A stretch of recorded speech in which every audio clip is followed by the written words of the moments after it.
जय जसोदानंदन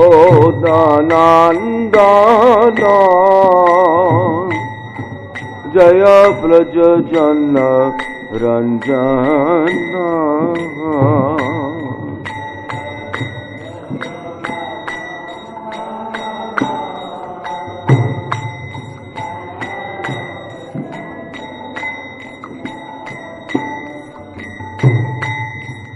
जय जसोदानंदन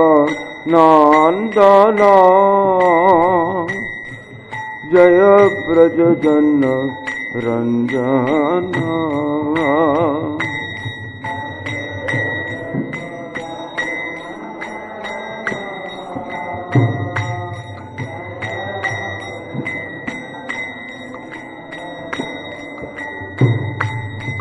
जय जमुना चिरवनचारी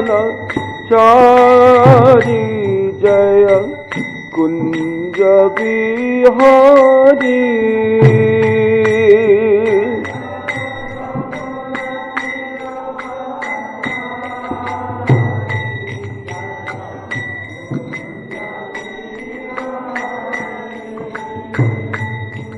जय जमुना चिरवनचारी जय कुंज बिहारी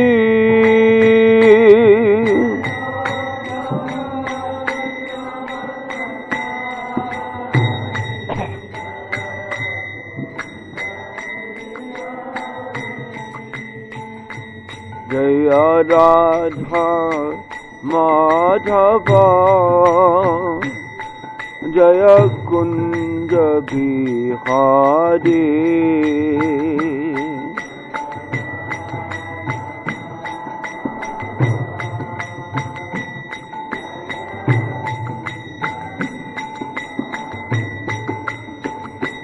जय जय राधा माधव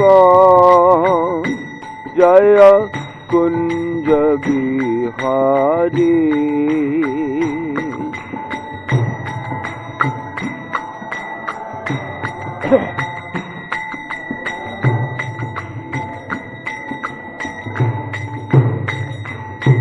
जय कुंज बिहारी जय कुंज बिहारी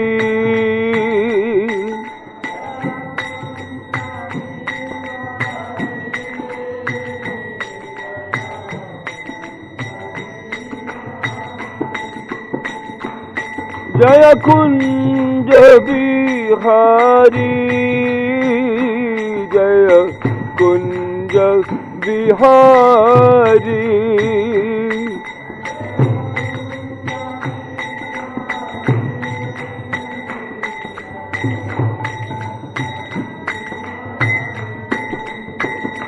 जय रास बिहारी जय रस बिहारी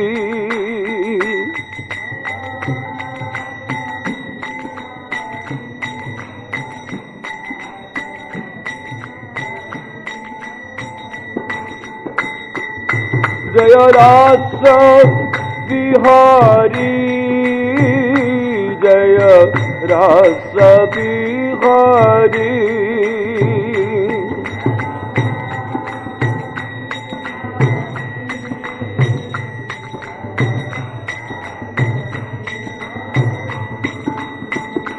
जय ब्रज बिहारी जय ब्रज बिहारी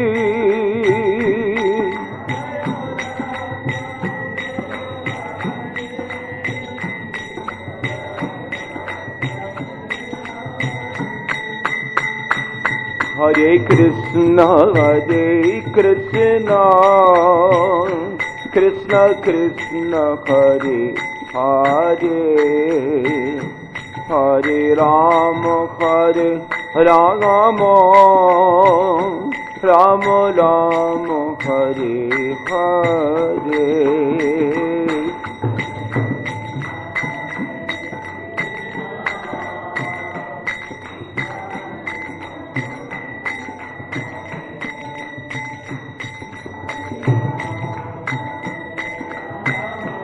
हरि हरि बोल।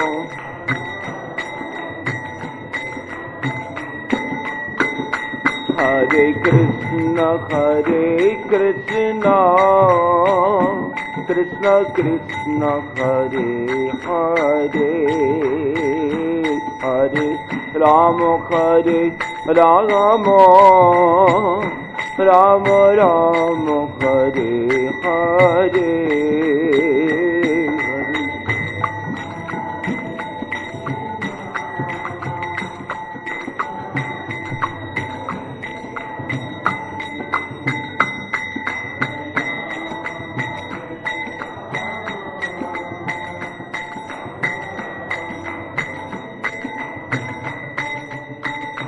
हरे कृष्ण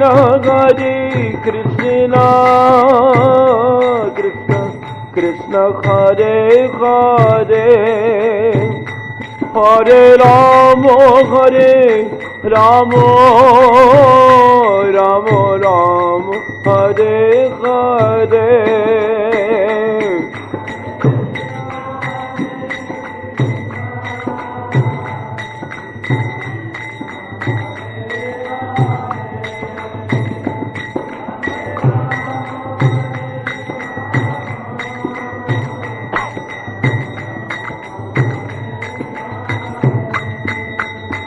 हरे कृष्ण कृष्ण कृष्ण हरे हरे, हरे राम राम राम हरे हरे।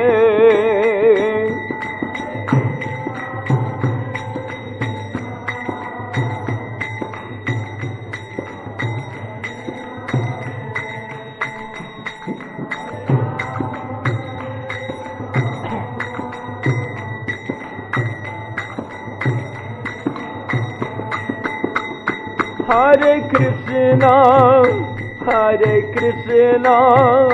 कृष्ण कृष्ण हरे हरे, हरे राम राम राम हरे हरे, हरे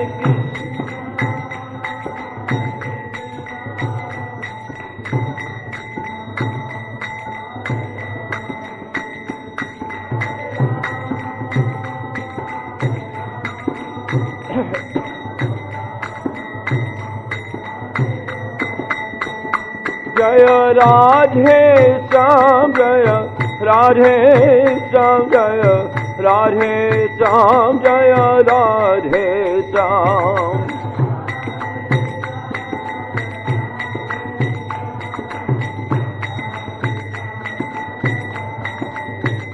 जय कृष्ण बलराम जय कृष्ण बलराम जय कृष्ण बलराम जय कृष्ण बलराम।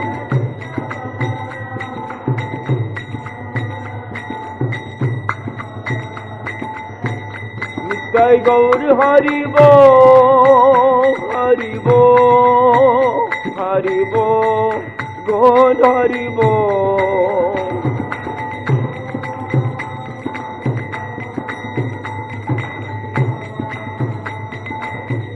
जय जय प्रभुपाद प्रभुपाद प्रभुपाद प्रभुपाद।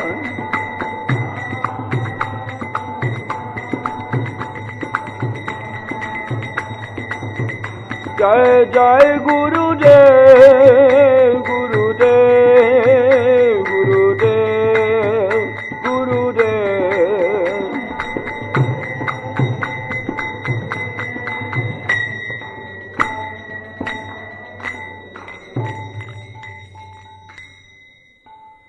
जय ओम विष्णुपाद परमहंस परिव्राजक असौ तरसत शीर्षि मारे डिवाइन ग्रेस शिलाबाई चरण अरविंद भक्ति वेदांत स्वामी शिल प्रभुपाद की जय। अनंत कोटि वैष्णव वृंद की जय। नामाचार्य शिल हरिदास ठाकुर की जय। प्रेम से कहो श्री कृष्ण चैतन्य प्रभु नित्यानंद श्री अद्वैत गदाधर शिवासरि गौभक्त वृंद की जय। श्री श्री राधा कृष्ण गौप गोविंद श्याम कुंद राधा कुंद गिरि गोवर्धन की जय। ब्रजभूमि श्री वृंदावन धाम की जय, श्री नवदीप मायापुर धाम की जय, गंगा माई की जय, यमुना की जय, तुलसी महारानी भक्ति देवी की जय, श्रीमती राधा रानी की जय, ग्रंथराज श्रीमद् भागवतम की जय, युगधर्म हरिनाम संकीर्तन की जय, सामवेद भक्त वृंद की जय, सामवेद भक्त वृंद की जय, सामवेद भक्त वृंद की जय। जय निताई गौर प्रेमानंदी हरि हरि बोल।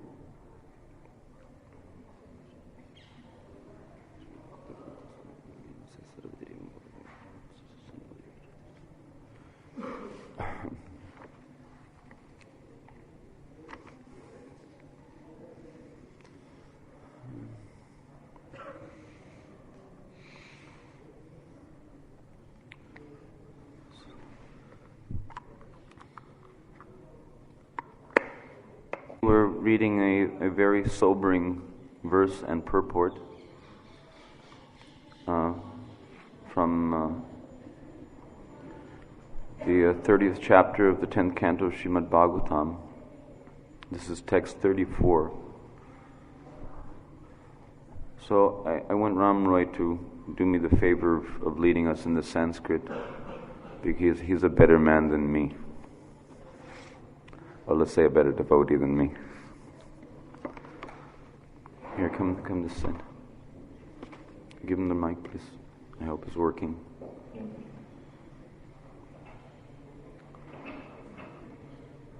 Me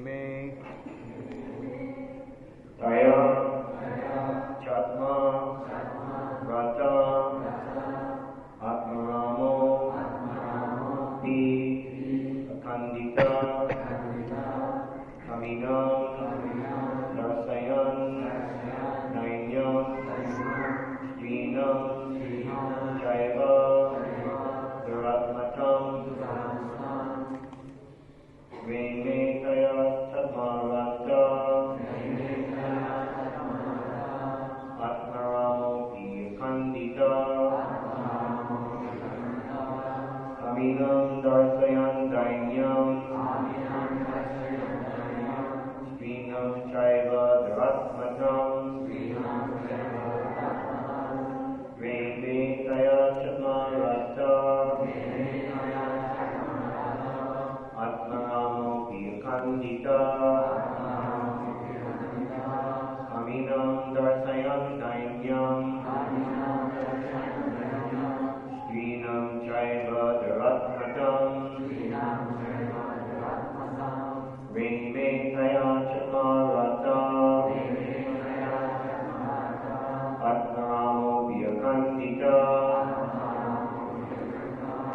Kaminam Darsayan Dainyam Srinam Chaiva Dharatmatam.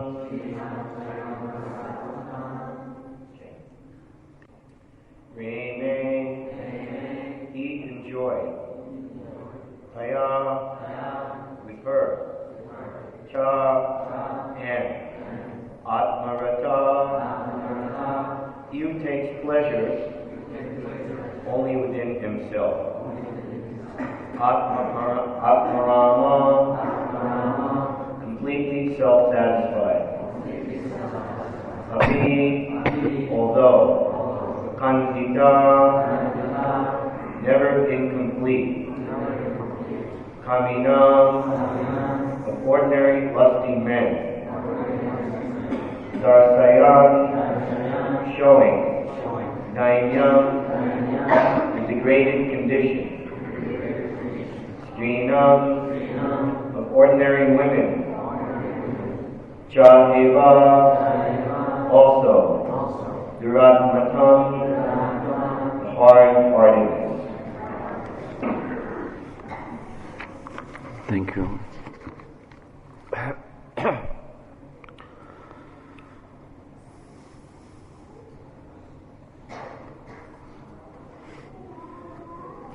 So here Shukadev Goswami is picking it up again. We've just heard the gopis' expressions in their lamentation upon seeing the the Vipaksha gopis, particularly, who were rivals to Radharani's group, headed by Chandravali, they've just expressed lamentation upon seeing the footprints of Radharani along with Krishna.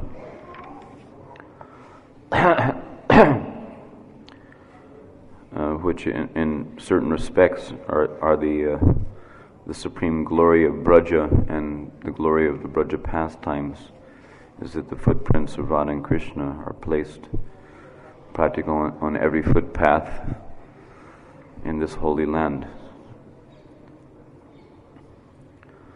So Shukadeva Goswami continued, Lord Krishna enjoyed with that gopi, although he enjoys only within, being self-satisfied and complete in himself. Thus, by contrast, this is very important, thus, by contrast, he showed the wretchedness of ordinary lusty men and, hard-hearted woman, ordinary woman.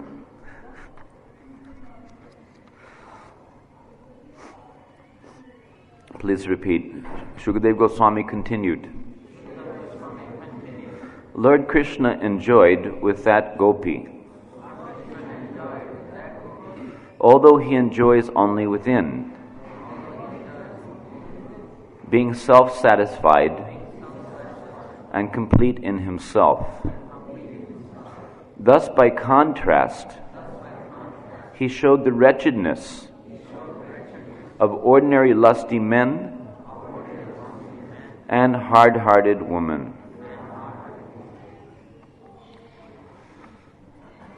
Purport by the disciples, the humble disciples of Srila Prabhupada.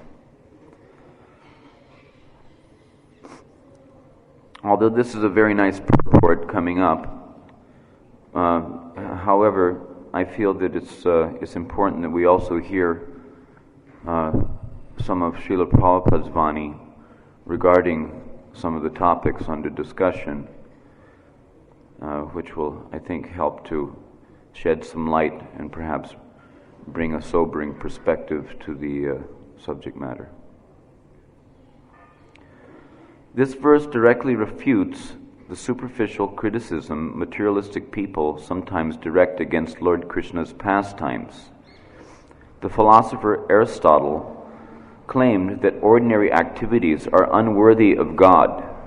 And with this in mind, with this idea in mind, some people declare that since the activities of Lord Krishna resemble those of ordinary human beings, he cannot be the absolute truth. But in this verse, Shukadeva Goswami emphatically points out that Lord Krishna acts on the liberated platform of spiritual self-satisfaction. This fact is indicated here by the terms Atmarata, Atmarama, and Akandita. It is inconceivable to ordinary people that a handsome young boy and a beautiful young girl enjoying romantic conjugal affairs in the forest moonlight can be engaged in pure activity, free from egoistic desire and lust. Yet while Lord Krishna is inconceivable to ordinary persons, those who love him can easily realize the absolute pure nature of his activities. One may argue that beauty is in the eyes of the beholder, and that therefore the devotees of Krishna are only imagining the Lord's activities to be pure. This argument ignores many significant facts. For one, the path of Krishna consciousness, of developing love for Krishna, demands that a devotee strictly follow four regulative principles: no illicit sex, no gambling, no intoxication, and no eating of meat, fish, or eggs.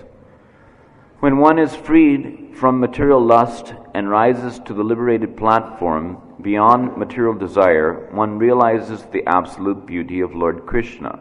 This process is not theoretical. It has been practiced and completed by many thousands of great sages who have left us their shining example and their brilliant teachings concerning the path of Krishna consciousness. Certainly, beauty is in the eye of the beholder.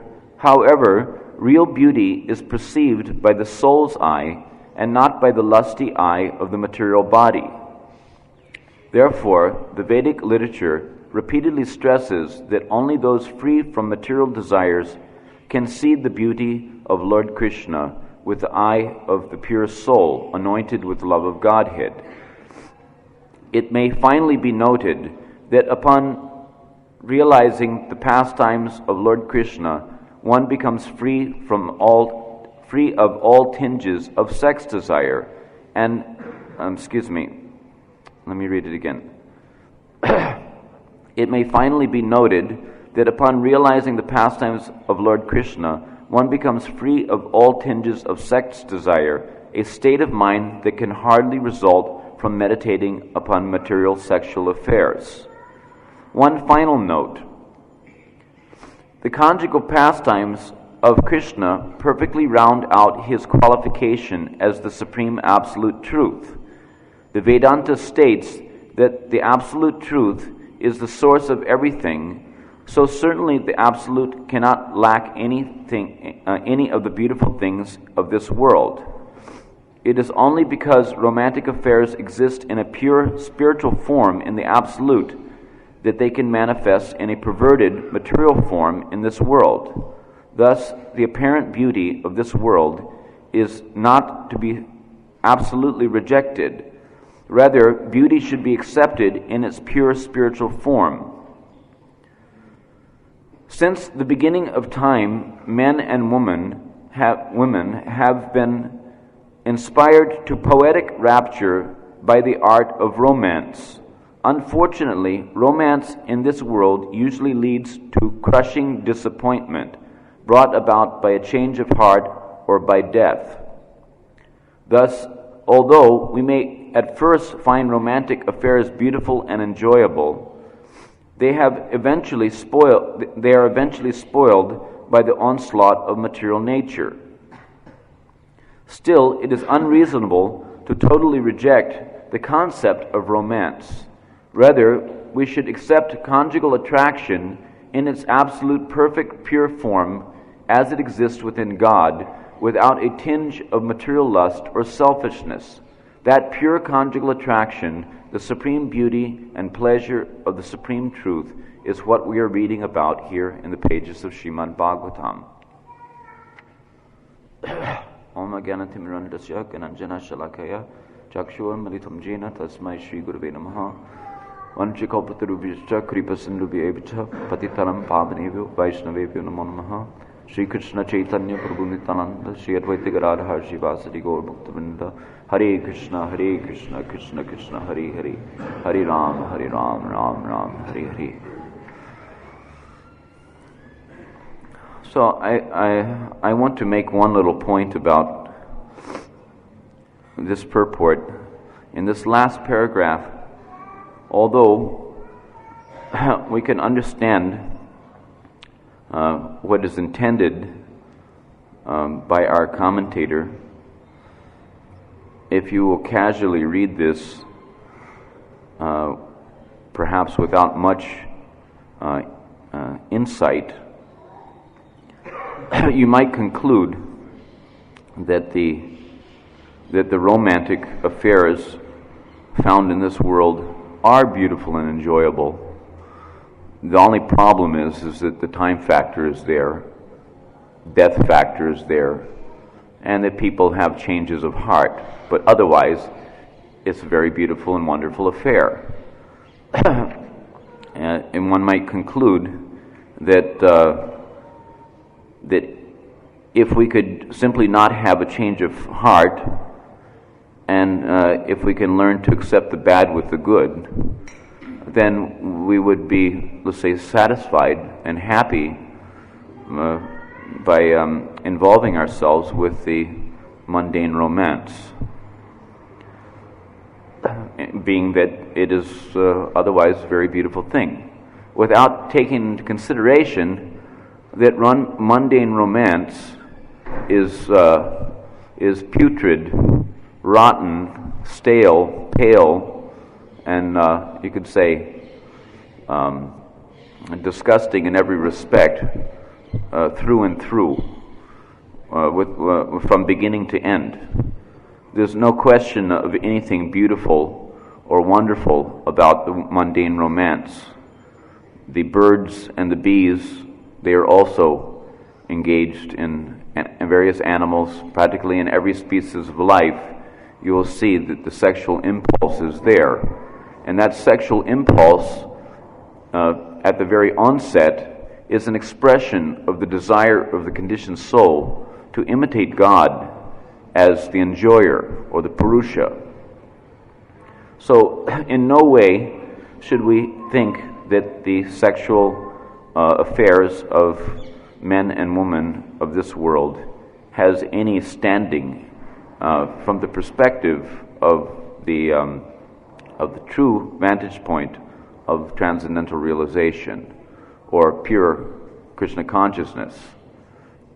Sexual intercourse on the spiritual platform is what could be called as Ananya Bhak. Bhaktivinoda Thakur gives a nice, analysis of that shloka in Bhagavad Gita, where Krishna says, "Bhajate mam ananya bhak," that apichet sudaracharo bhajate mam ananya bhak. So he's saying that actually it is the gopis who are firmly determined to serve Krishna, although they apparently engage in what ordinary people would deem to be mundane, lusty activities.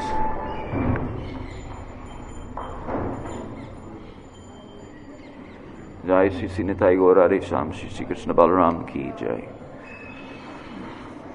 Although the gopis apparently engage in lusty affairs, breaking all the rules and regulations of the Varnashram dharma and social order, acceptable social standards, etc., it is to be understood that in fact they are fully absorbed in Krishna consciousness. Therefore, because they have this ananya bhak, or this one-pointed determination to serve Krishna, therefore they are certainly sadhus. They are sadhus. Who is having the one-pointed determination to serve Krishna is actually sadhu. And the gopis are the shining example of this principle. If someone is engaged in material lusty activities and then claiming to be a devotee, then it may be, let's say, questionable as to the degree or the extent of his ananya bhak or her ananya bhak in the matter of serving Krishna. Although Baladev Vidyabhushan does say that because within the heart there is a determination to at long last achieve the lotus feet of Krishna, even if there are occasional slip-ups on the path, one may still be considered sadhu in spite of temporary setbacks. But the fact of the matter is that one, even if there are accidental fall downs, it will be seen that he is not habitually addicted to, let's say, resorting to material gratifications in the course of his endeavor to advance in Krishna consciousness. So anyway, it's important for us to understand that why it is that these activities of Krishna and the gopis have been displayed before us in the pages of the 10th canto of the Srimad Bhagavatam. The actual purpose is to allow us to have an opportunity to have something to compare this mundane material gratificatory lusty activities or sexual life of this material world with. If we don't have something to compare it with, we may not be able to see the distinction between the mundane and the transcendentally situated adiras of the spiritual world. because the Adi Ras is all perfect and complete and powerful in the matter of purifying the existence of the soul contaminated by material lust, it is understood that these activities on the spiritual platform between Krishna and the gopis are perfect and beautiful, and in comparison, the other activities which are considered to be only a perverted reflection are of a reprehensible nature or blameworthy nature. So it's important that devotees have the opportunity to acquaint themselves with the beauty of the transcendental Adi Ras of the spiritual world, so that they can actually see the distinction between the mundane activities and the spiritually satisfying activities in Krishna consciousness. This is also, I have a few things that we can read with this in this regard. Prabhupada in Chaitanya Charitamrita writes, I've read this before, but because it's appropriate for this in this discussion, I think it's good enough to drag out this purport again. One who has not been attracted by the transcendental beauty of rasa will certainly be dragged down into material attraction, thus to act in material contamination and progress to the darkest region of hellish life.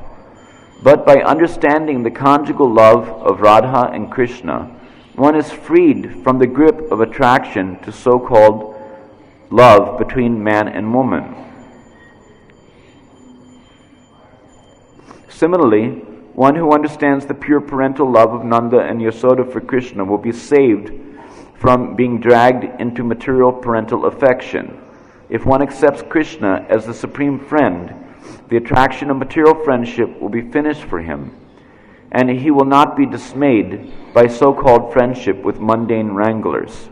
If he is attracted by servitorship to Krishna, he will no longer have to serve the material body in the degraded status of material existence with the false hope of becoming master in the future. Similarly, one who sees the greatness of Krishna in neutrality will certainly never again seek the so-called belief of impersonalist or voidist philosophy. If one is not attracted by the transcendental nature of Krishna, one is sure to be attracted by material enjoyment, thus to become implicated in the clinging network of virtuous and sinful activities, and to continue material existence by transmigrating from one material body to another. Only in Krishna consciousness can one achieve the highest perfection of life.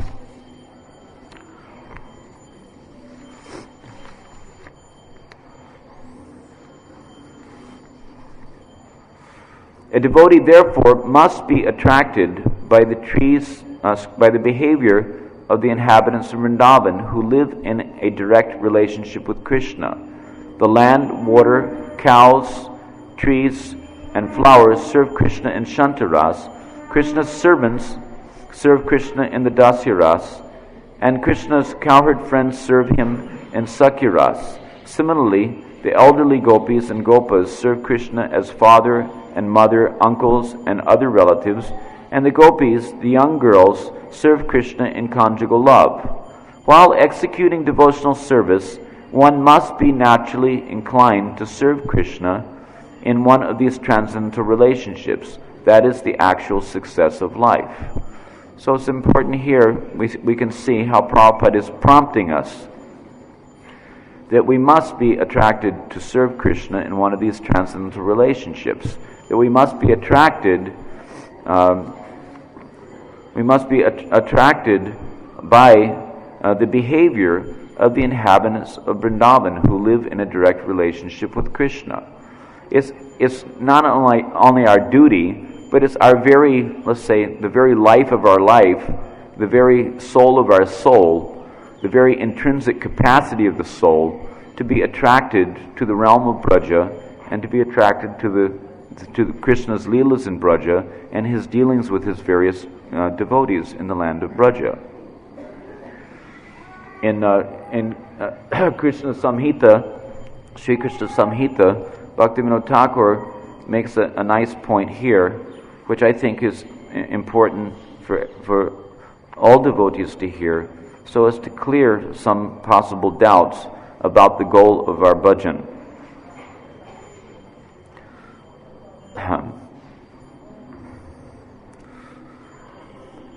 How can those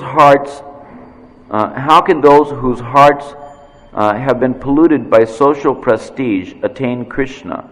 The wicked pride of this material world has 6 causes, namely birth, beauty, qualities, knowledge, opulence, and strength. People who are overwhelmed with these 6 kinds of pride cannot take to the devotional service of the Lord. We are experiencing this every day in our life. Persons who are polluted by the pride of knowledge consider the science of Krishna very insignificant, while considering the goal of life, such people regard the happiness of Brahman to be superior to the happiness of devotional service. Persons who are devoid of pride attain the mood of gopas and gopis to enjoy with Krishna. The gopas and gopis are the authorities in the science of Krishna. The reason for using the word gopi in this verse is that in this book we are discussing the topmost rasa of conjugal love. Persons who are situated in Shanta, Dasya, Sakya, and Vatsalya ras are also in the mood of Braja, and they realize the transcendental mellows in relationship with Krishna according to their respective moods. We are not going to elaborate on them in this book. Now listen to this. Actually, all living entities are eligible for the mood of Braja.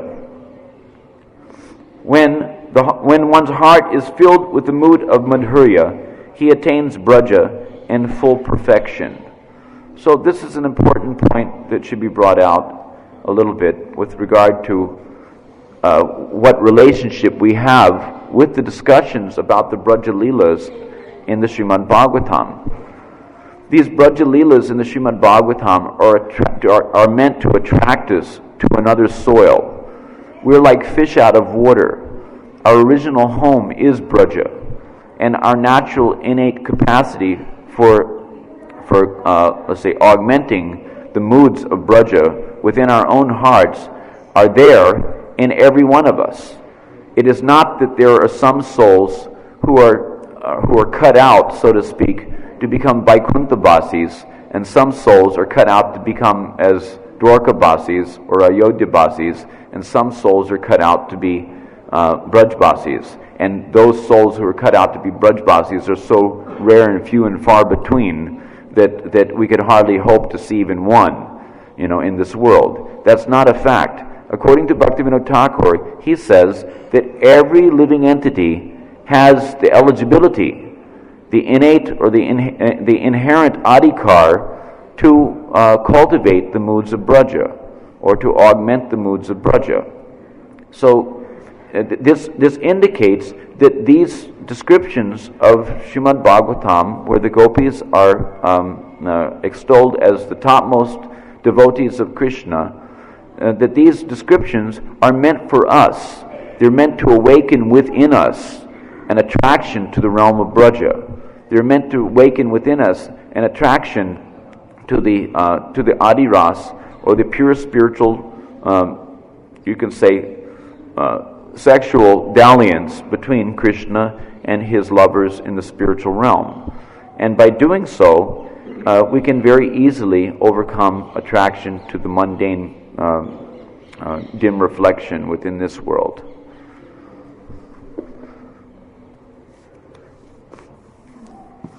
There are a few other purports, and I know that it's my nature to turn every Bhagavatam class into a seminar, and I beg your forgiveness.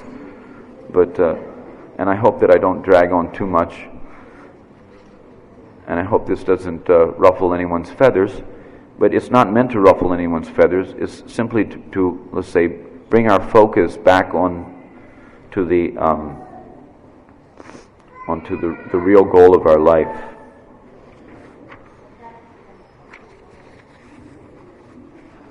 I'm going to read now from Kapila Muni's instructions in the third canto of Srimad Bhagavatam.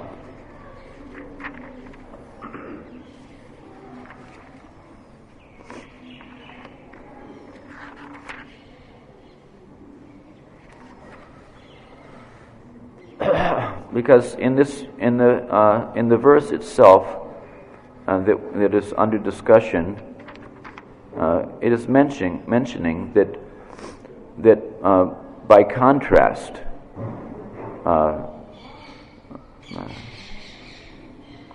let's say Krishna's enjoying with the gopis in the Bhoma Lila of Krishna, he revealed. His purpose was to reveal the wretchedness of ordinary lusty men and hard-hearted women. So we should take a look at this a little bit more seriously, so as to understand, let's say, how to overcome our, let's say, material conditioning. Because after all, no one walks into this Krishna consciousness movement, no one walks through these doors as an already purified soul. We are all, until we come to the absolute stage of perfection, every one of us, whether in a male body or a female body, every one of us are to some extent, to one extent or another, still contaminated by the modes of material nature. Until we drop this mortal coil and attain spiritual bodies, we should not be so eager to think that the subject matters regarding the analysis of the conditional consciousness of living entities in this world doesn't apply to us. It should be. We should always think to check to see whether the shoe fits. If the shoe fits, wear it. In other words, if to the extent we should look within ourselves and see to what extent the principles, when there's discussion about the nature of lusty men, the nature of hard-hearted women. I know these are sensitive issues. But we're going to speak about them anyway, because it's not so sensitive that we shouldn't discuss them. It's necessary to take a good look at you can say our material roots in order to have a better scope for cutting down the labyrinth of the let's say banyan tree of material existence with the sword of knowledge, so that we can actually make some tangible progress in our devotional service. One should not associate with a coarse fool who is bereft of the knowledge of self-realization and who is no more than a dancing dog in the hands of a woman. This is talking about, lusty men, okay? One should not associate with a coarse fool who is bereft of the knowledge of self-realization, and who is no more than a dancing dog in the hands of a woman. Purport. These are Srila Prabhupada's translations and purports now. So we can derive some Shakti from Srila Prabhupada directly at this point. The restriction of association with such foolish persons is especially meant for those who are in the line of advancement in Krishna consciousness. Advancement in Krishna consciousness involves developing the qualities of truthfulness, cleanliness, mercy, gravity, intelligence in spiritual knowledge, simplicity, material opulence, fame, forgiveness, and control of the mind and senses. All these qualities are to be manifested with the progress of Krishna consciousness. It's interesting, he's saying material opulence, because in other places Prabhupada has described that which appears to be material opulence, if it is engaged by a devotee in the service of Krishna, then it is not actually material, but is rather a spiritual opulence. But if one associates with a Sudra a foolish person who is like a dancing dog in the hands of a woman, then he cannot make any progress. Lord Chaitanya has advised that any person who is engaged in Krishna consciousness and who desires to pass beyond material nescience must not associate himself with women, or with persons interested in material enjoyment. For a person seeking advancement in Krishna consciousness, such association is more dangerous than suicide.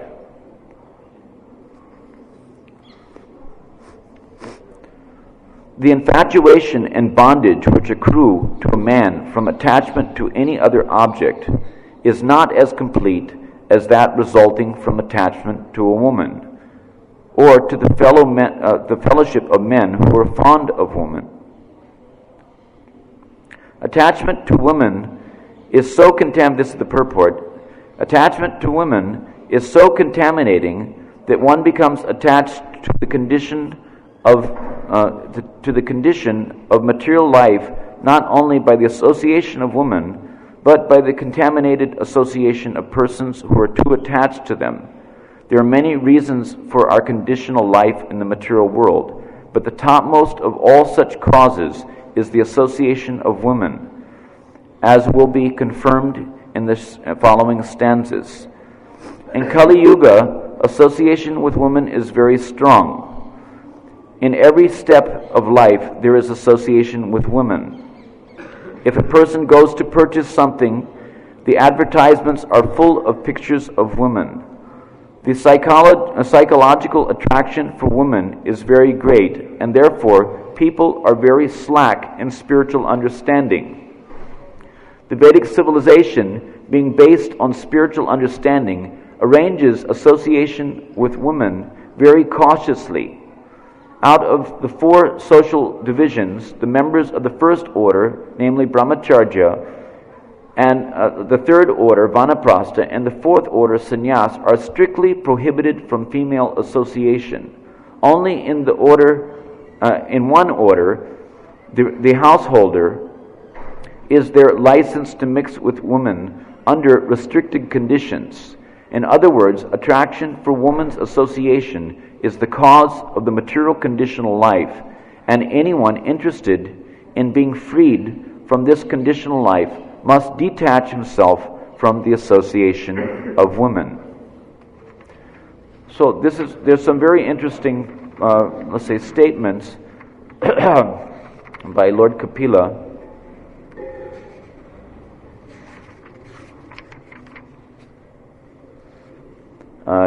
And I'm reading now from text 36. So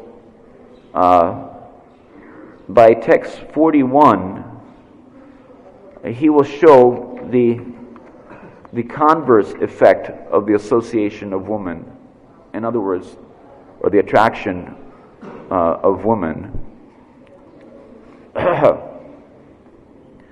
by showing how it is, because here we're saying, Prabhupada is telling that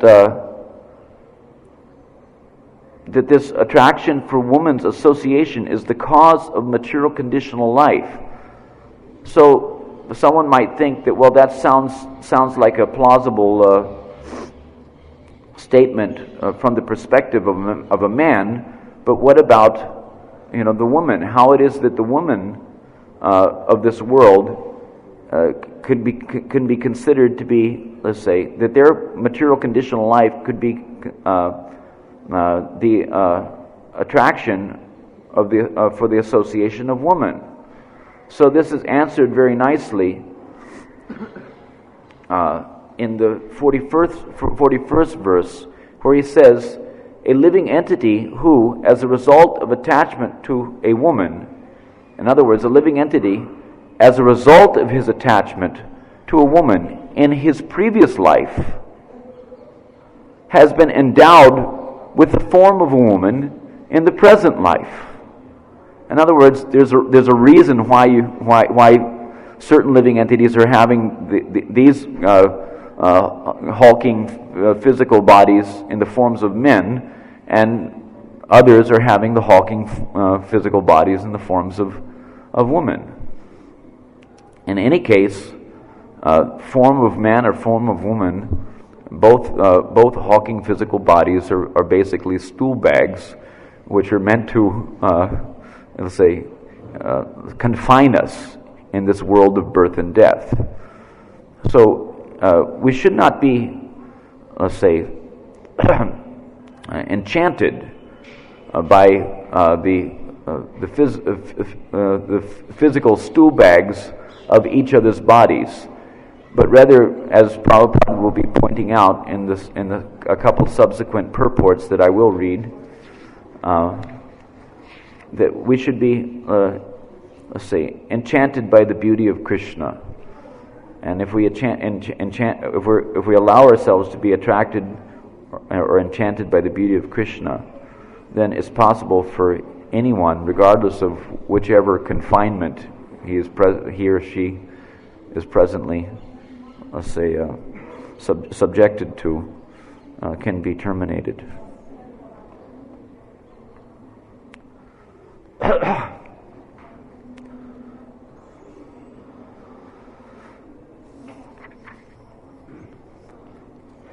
Kapila Muni continues, just try to understand the mighty strength of my Maya. Kapila Muni is Krishna himself, so Vishnu Tattva, an expansion of Krishna. So he's saying my Maya, and he's trying to enlighten us about the attraction, or the let's say the futility of attraction to the Mayic forms of this world. Just try to understand the mighty strength of my Maya in the shape of woman, who by the mere movement of her eyebrows can keep even the greatest conquerors of the world under her grip. Srila Prabhupada's purport. There are many instances in the history of the world of great conquerors being captivated by the charms of a Cleopatra. One has to study the captivating potency of woman and man's attraction for that potency. From what source was this generated? According to Vedanta Sutra, we can understand that everything is generated from the Supreme Personality of Godhead. It is enunciated there, Janmad Yasya Yataha. This means that the Supreme Personality of Godhead, or the Supreme Person, Brahman, the Absolute Truth, is the source from whom everything emanates. The captivating power of woman and man's susceptibility to such attraction must also exist in the Supreme Personality of Godhead in the spiritual world, and must be represented in the transcendental pastimes of the Lord. The Lord is the Supreme Person, the Supreme Male, Param Purush. As a common male wants to be attracted by a female, that propensity similarly exists in the Supreme Personality of Godhead. He also wants to be attracted by the beautiful features of a woman. Now the question is, if he wants to be captivated by such womanly attraction, would he be attracted by any material woman? It is not possible. Even persons who are in this material existence can give up womanly attraction if they are attracted by the Supreme Brahman. Such was the case with Haridas Thakur. A beautiful prostitute tried to attract him in the dead of night, but since he was situated in devotional service, in transcendental love of Godhead, Haridas Thakur was not captivated. Rather, he turned the prostitute into a great devotee by his transcendental association. This material attraction, therefore, certainly cannot attract the Supreme Lord. When he wants to be attracted by a woman, he has to create such a woman from his own energy. That woman is Radharani. It is explained by the Goswamis that Radharani is the manifestation of the pleasure potency of the Supreme Personality of Godhead. When the Supreme Lord wants to derive transcendental pleasure, he has to create a woman from his internal potency. Thus, the tendency to be attracted by womanly beauty is natural because it exists in the spiritual world. In this material world, it is reflected pervertedly, and therefore there are so many inebrieties. Is that how you pronounce it? Inebrieties? Inebriety? How is it pronounced? Anyone? Huh? Who's an English scholar? Okay, anyhow. Instead of being attracted by material beauty, if one is accustomed to be attracted by the beauty of Radharani and Krishna, then the statement of Bhagavad Gita, Param Drisva Nivartate, holds true. When one is attracted by the beauty, the transcendental beauty of Radha and Krishna, he is no longer attracted by material feminine beauty. That is the special significance of Radha Krishna worship.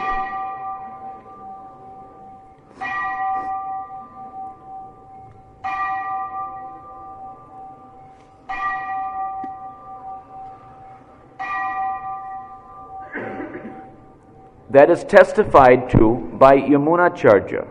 Let's read that again. When one is attracted by the transcendental beauty of Radha and Krishna, he is no longer attracted by material feminine beauty. That is the special significance of Radha Krishna worship. That is testified to by Yamunacharya. He says, quote, "Since I have become attracted by the beauty of Radha and Krishna, when there is attraction for a woman or a memory of sex life with a woman, I at once spit on it, and my face turns in disgust. When we are attracted by Madan Mohan and the beauty of Krishna and his consorts, then the shackles of conditional life, namely the beauty of the material woman, cannot attract us." So one small side point here, that Vedic culture is set up in such a way that it let's say accommodates the needs of all living entities.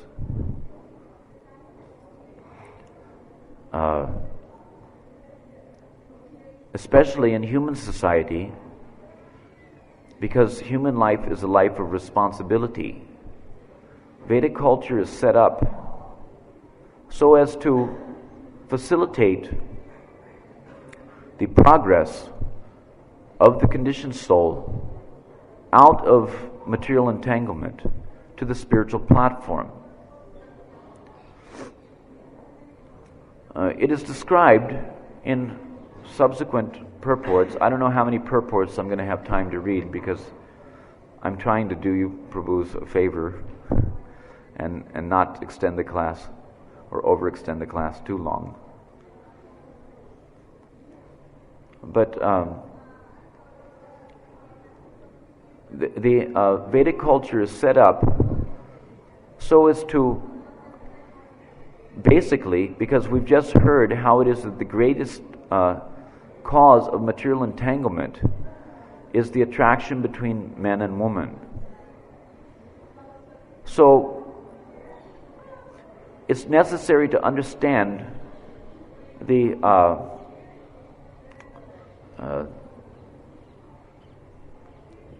logistics of the Vedic setup.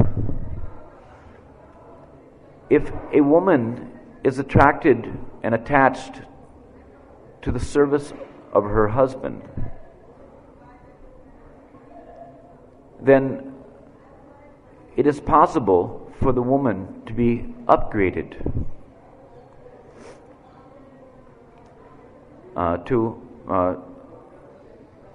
in a future birth.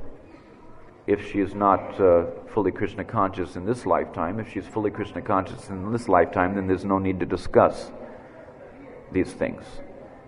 But because we are not all fully Krishna conscious, perhaps there is some need to discuss.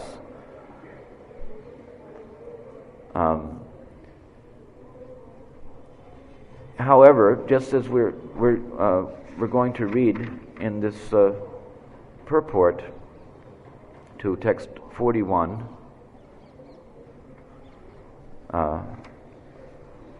that in order to slacken the cause of material bondage, there's necessity for all sections of society to understand the meaning of cooperation in the matter of assisting each other on the path of liberation. There's no question of vimukti, or the attainment of the love dalliances with Krishna on the spiritual platform in the spiritual world, in spiritual bodies, without mukti. Although mukti is said to be a maidservant of bhakti, still it is seen, you can say, that the yardstick by which one can measure progress in devotional service will be how much one is freed from the grip of material attraction. So sometimes we see that due to material conditional life, or let's say due to the improper upbringing, so to speak, due to material culture or due to the influence of materialistic society, especially in the course of the lives of devotees who were previously, let's say, coming from that condition, that social condition. Many devotees, they took their birth in Vaishnava families, and perhaps these discussions would not so much apply to them, but others, especially those of us who have taken our birth in the families of Malechas and Chandalas, it's hardly expected that our upbringing, was very Krishna conscious, or that we had, let's say, much scope for understanding the intricacies or the logistics of the proper application of Vedic culture in our lives. So sometimes, due to conditional consciousness, because conditional consciousness is based on Icha Dvesha. This Dvesha is based on a kind of envy. Envy and enviousness of the soul toward any other living entity ultimately stems from enviousness toward Krishna. So it does not behoove a practicing devotee to harbor envy toward any other living entity. However, sometimes it is seen that, the saying, misery loves company. It is not that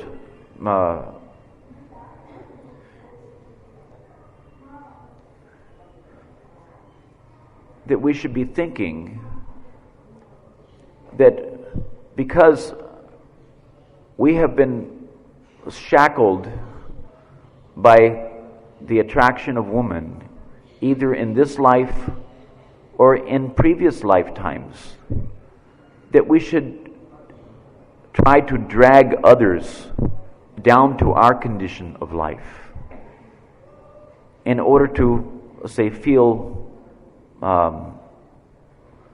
you can say, justified in our existence. Sometimes it is seen that without much consideration of the needs of others who are trying to become freed from the grip of material attraction, the, let's say, persons who are more conditional in their understanding of the purpose of their lives, even as devotees, or even as aspiring devotees, or even as supposed to be aspiring devotees, as members of this Krishna consciousness movement, there may be a tendency to try to, let's say, impede the progress of another soul. Maybe not even consciously, but maybe even subconsciously, because this envy or based on the desire to imitate Krishna may be very deep-rooted in the heart. And so sometimes it is seen that a certain section of society will audaciously try to impose upon another section of society in such a way as to, let's say, flaunt or let's say taunt the other section of society. You can say to purposely test the other section of society. If the woman will become attracted to a man, then of course that is not a very nice thing, because that attraction also perpetuates the wheel of samsara, or the cycle of repeated birth and death. But because it is clearly described by Srila Prabhupada that the body of the man more greatly facilitates the progress on the path of self-realization than the body of the woman.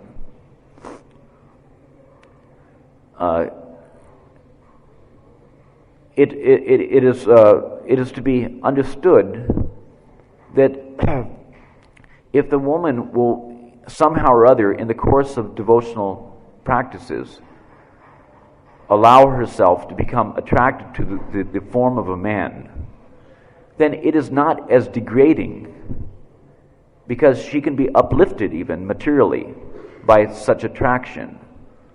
We're not interested in material upliftment, nor are we really so concerned with material degradation, because what we're really after is we're after the spiritual essence, which is the cause of our progress in devotional service, and that is to focus our consciousness on Krishna.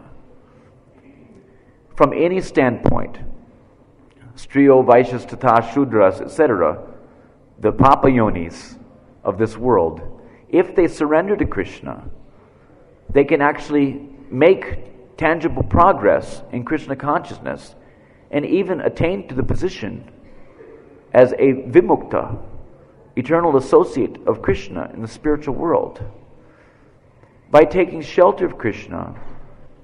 But taking shelter of Krishna is not such an easy thing. Taking shelter of Krishna is a painstaking affair. Taking shelter of Krishna means to be completely 100% absorbed in Krishna consciousness. If everyone was so 100% absorbed in Krishna consciousness in our Society for Krishna Consciousness, this ISKCON movement, then why is it that such a painful percentage of our sannyasis have fallen down? Why is it that such a painful percentage, I don't know because I don't poke my nose into everybody's affairs, But I've heard so much from many sections of our society that such a painful percentage of our grihastas are engaging in illicit sex with their wives. Why is it? Because according to the instructions of Srila Prabhupada, the sex life, which is to be, let's say, recognized as acceptable standard of behavior in the Grihastha ashram, it is only meant for procreation of good children, and it is only meant to be engaged in at certain times of the month when the wife is most fertile. So in this way, it is possible to understand that the devotees, many devotees in this movement, it is very possible for them to be sidetracked to, let's say, behavioral standards which are quite substandard to the expectations and the demands of our Acharya, Srila Prabhupada. So, if the woman becomes attracted to the man, then materially she may be upgraded. But if a man allows himself to be attracted, or is provoked to be attracted to a woman, then that soul within that body may, in the next life, get a degraded position. Now, someone may argue that, well, why are we saying degraded, elevated and degraded? No one is elevated. Everyone in the material world is degraded. And then from the spiritual perspective, because we're not concerned with bodily affairs, everyone is elevated in certain respects. But we should think that we're elevated to the extent that we're actually absorbed in Krishna consciousness. It is not that simply by wearing tilak and kantimala and, let's say, adorning the dress of the Vaishnavas, that we should be thinking that we are Vaishnavas or Vaishnavis. Only who is chanting the pure name is a Vaishnava. A Shuddha Bhakta is he or she who is chanting the pure name. Those who are on the clearing stage in their chanting, what to speak of those who are on the Aparad Nam platform? They are in the category of Vaishnava Abhas or Chaya Bhakta, a shadow representation of a Bhakta. Vaishnava Abhas is he who chants Namabhas. The clearing stage is one of the aspects of Namabhas. So who is on the clearing stage is not a Vaishnava. But because he's going in that direction under the guidance of the bona fide spiritual master, the scriptures, and the sadhus, the devotee is given the benefit of the doubt. Therefore, he's called as a neophyte devotee, a pure devotee, but in the novice stage. He's not actually pure devotee because he's not chanting the pure name, or she's not chanting the pure name. But there's hope for that devotee. He or she is, let's say, a candidate for progress in devotional service to the extent that that candidate takes shelter of the instructions of the spiritual master and gives up the, let's say, the riffraff of material association. It is quite possible for there to be material association in the so-called society of devotees. It is not that everyone who comes to this movement is a pure devotee. There are many grades of devotees, and to facilitate the advancement of all the different grades of Vaishnavas, it is essential that we take into consideration what kind of atmospheric conditions are we trying to generate or create or maintenance. These days, maintenance is a big question. How to maintain? Srila Prabhupada said that we cannot maintain without increasing. So there's no question of maintaining spiritual standards without increasing spiritual standards, especially for the leaders of this movement, those who, let's say, are deemed as leaders, rubber stamped as leaders, or who think themselves even as leaders of this movement. We are leader to the extent that we are increasing our standards, our spiritual standards. And we're misleaders to the extent that we're allowing the standards of Vedic culture to become decadent, or to become, let's say, ignored. So it's an essential point. If I think that I'm a Vaishnava, this is Bhaktivinoda Thakur in Kalyan Kalpataru, he says, if I think that I'm a Vaishnava, I shall look forward to receiving respect from others. So many times we hear a kind of rabble-rousing going on in our society from various quarters that, hey, wait a minute, we're not being respected, But why should we expect respect from others? Let's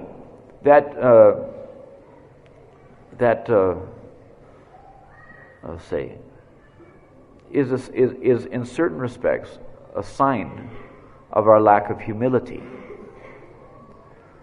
Although we don't want to see that others are disrespected, but we should never, let's say, demand respect for ourselves. Our business is to command respect. And we command respect by our actual, let's say, spiritual status, by our actual degrees of advancement, which can be seen by our practical expressions, both vocally and behaviorally. Whether we're actually behaving like Vaishnavas and Vaishnavis, whether we're actually, speaking like Vaishnavas and Vaishnavis, whether we're giving, let's say, address to, let's say, real or self-realized ideas, which are actually meant for the upliftment of the devotees in general and the people in general. So Bhaktivinoda Thakur says, if I think that I'm a Vaishnava, or we could say Vaishnavi also, isn't it? If I think that I am a Vaishnava, I shall look forward to receiving respect from others. And if the desire for fame and reputation pollutes my heart, I shall certainly go to hell. Then where's the question of my advancement in Krishna consciousness? By giving others the remnants of my food, I shall consider myself superior and shall be burdened with the weight of false pride. Therefore, always remaining your surrendered disciple, I shall not accept worship from anyone else.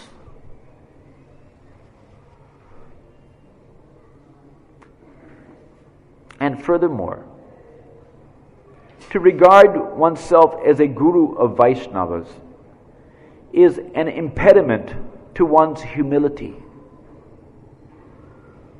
Those who do not listen to the instructions of Shikshastika set forth by Sri Chaitanya Mahaprabhu, who are forgetful of their actual spiritual identity, who are greedy for the prestige and material gain, and who are thus anxious to obtain the status of a Vaishnava or Guru to satisfy their senses, can never chant the holy name of the Lord. A disciple who has faith in the kirtan, in quotes, performances of such persons also cannot obtain the qualification for hearing the holy name. This is also from Bhaktivinoda Thakur's Samodana Bhasya on Shikshastika. So, I don't know whether, I guess it's getting late, and there's many nice purports, a few more that would be nice to read, but I don't know whether anyone is anxious to hear anything more.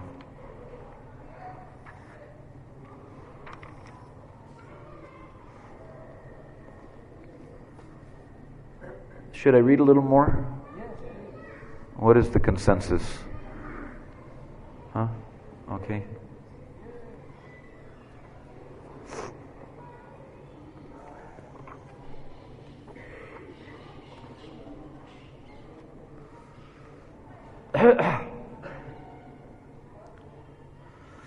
A living entity, this is, I'm reading text 41 of this, in the same chapter of Kapila Shiksha.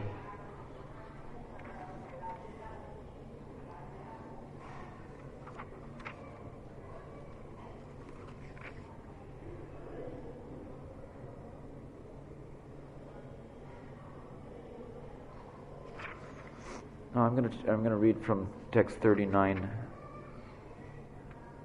first.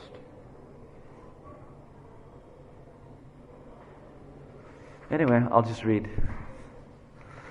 If you want to leave, I have no objection. I know many of you have more important things to do, or other important things to do.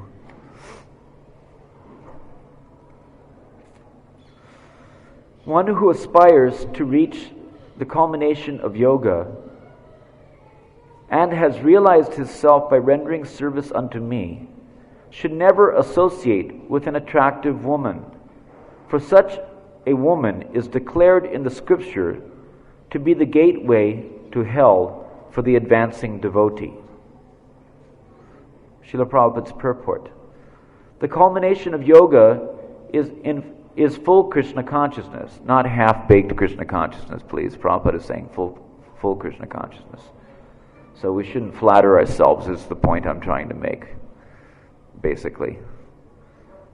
That we're so Krishna conscious that we don't need to, let's say, take heed of some of these instructions. These instructions were meant for us. Srila Prabhupada has given these instructions for us. And to the extent we're able to see their practical application in our own lives, even ever so slightly as it may be needed, and to that extent we'll be able to practically claim to be followers of Srila Prabhupada. The culmination of yoga is full Krishna consciousness. This is affirmed in Bhagavad Gita. A person who is always thinking of Krishna in devotion is the topmost of all yogis. And in the second chapter of the first canto of Srimad Bhagavatam, it is also stated that when one becomes free from material contamination by rendering devotional service unto the Supreme Personality of Godhead, he can at that time understand the science of God. Here the word pratilabdhatma, labha, occurs. Atma means self, and labha means gain. Generally, conditioned souls have lost their Atma, or self, but those who are transcendentalists have realized the self. It is directed that such a self-realized soul who aspires to the topmost platform of yogic perfection should not associate with a young woman.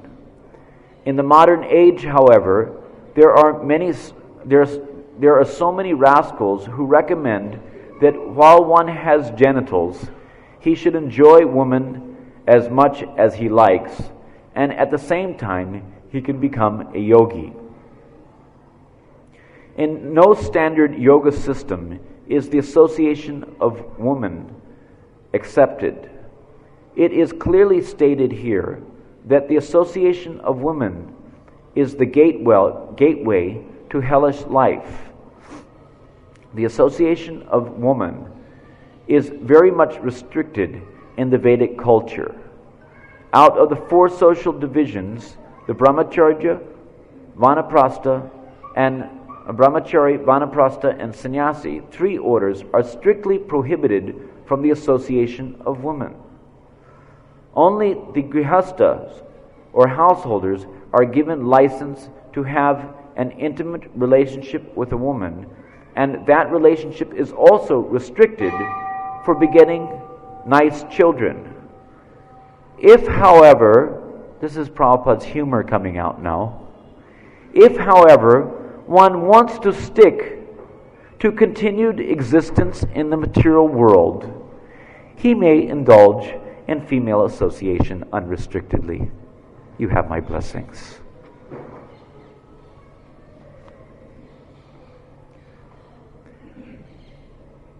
Text number 40. The woman created by the Lord is the representation of Maya, and one who associates with such Maya by accepting services must certainly know that this is the way of death, just like a blind well covered with grass. Purport by Srila Prabhupada.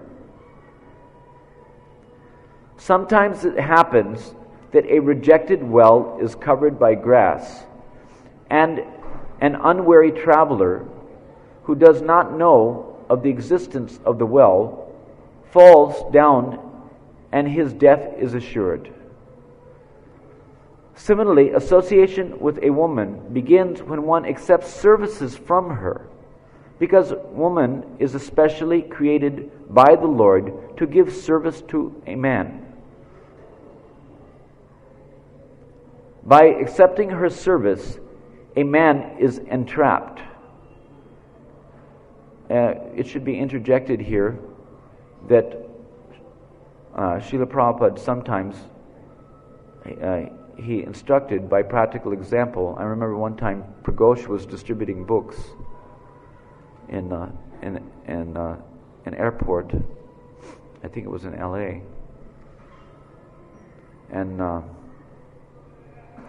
there was one lady coming through the door with too much luggage, and she was having difficulty. So Prabhupada instructed Pragosh to open the door for her, and then he told to Pragosh that a Vaishnava is a perfect gentleman, like that. So mind you that it's very important. The instruction here is that a man, especially the brahmachari, the vanaprastha, and the sannyasi, should not accept services from the woman. But there's no, although intelligently, one has to understand time and circumstance, and to what extent. There's no, let's say, such restriction in the matter of giving service. Accepting service is one thing, giving service is another thing.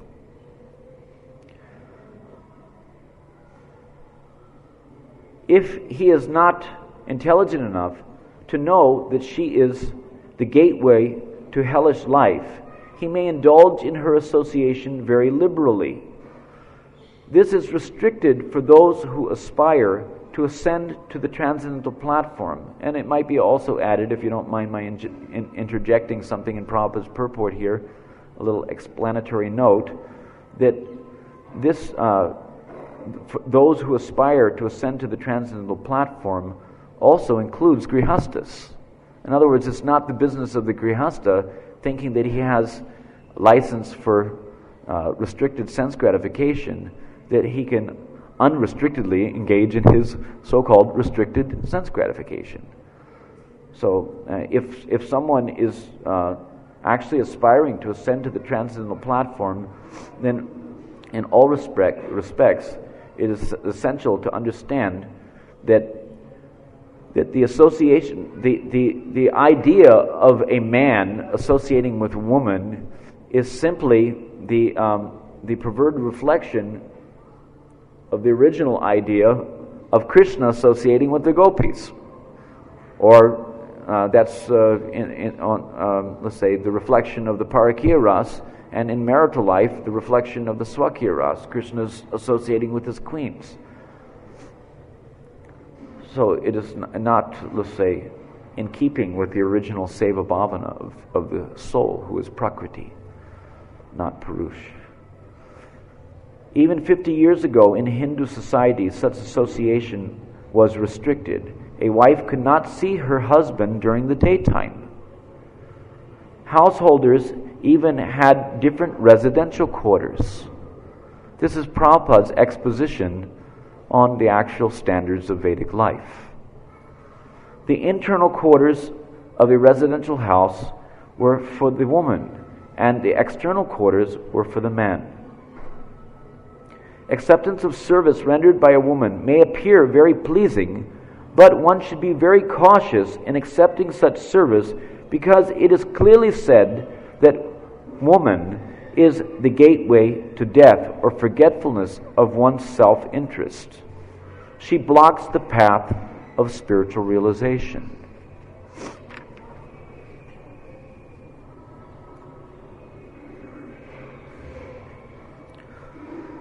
Text number 41. Now this is a very interesting text and purport. A living entity who, as a result of attachment, we already read part of this verse, but we'll do it again. A living entity who, as a result of attachment to a woman in his previous life, has been endowed with the form of a woman, foolishly looks upon Maya in the form of a man, her husband, as the bestower of wealth, progeny, house, and other material assets. Srila Prabhupada's purport. Srila Prabhupada ki jai.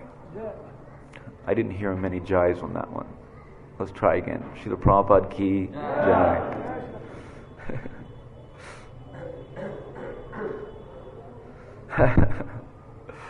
I know this is a very sensitive issue, but we're going to speak on it anyway, because it's important, subject matter to discuss in the assembly of Vaishnavas and Vaishnavis. From this verse, it appears that a woman is also supposed to have been a man in her previous life, and due to his attachment to his wife, he now has the body of a woman.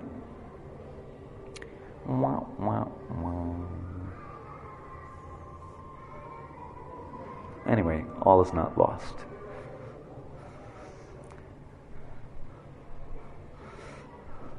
Just don't wish it on me, I don't want to have a female form until I can have the Gopi Deha.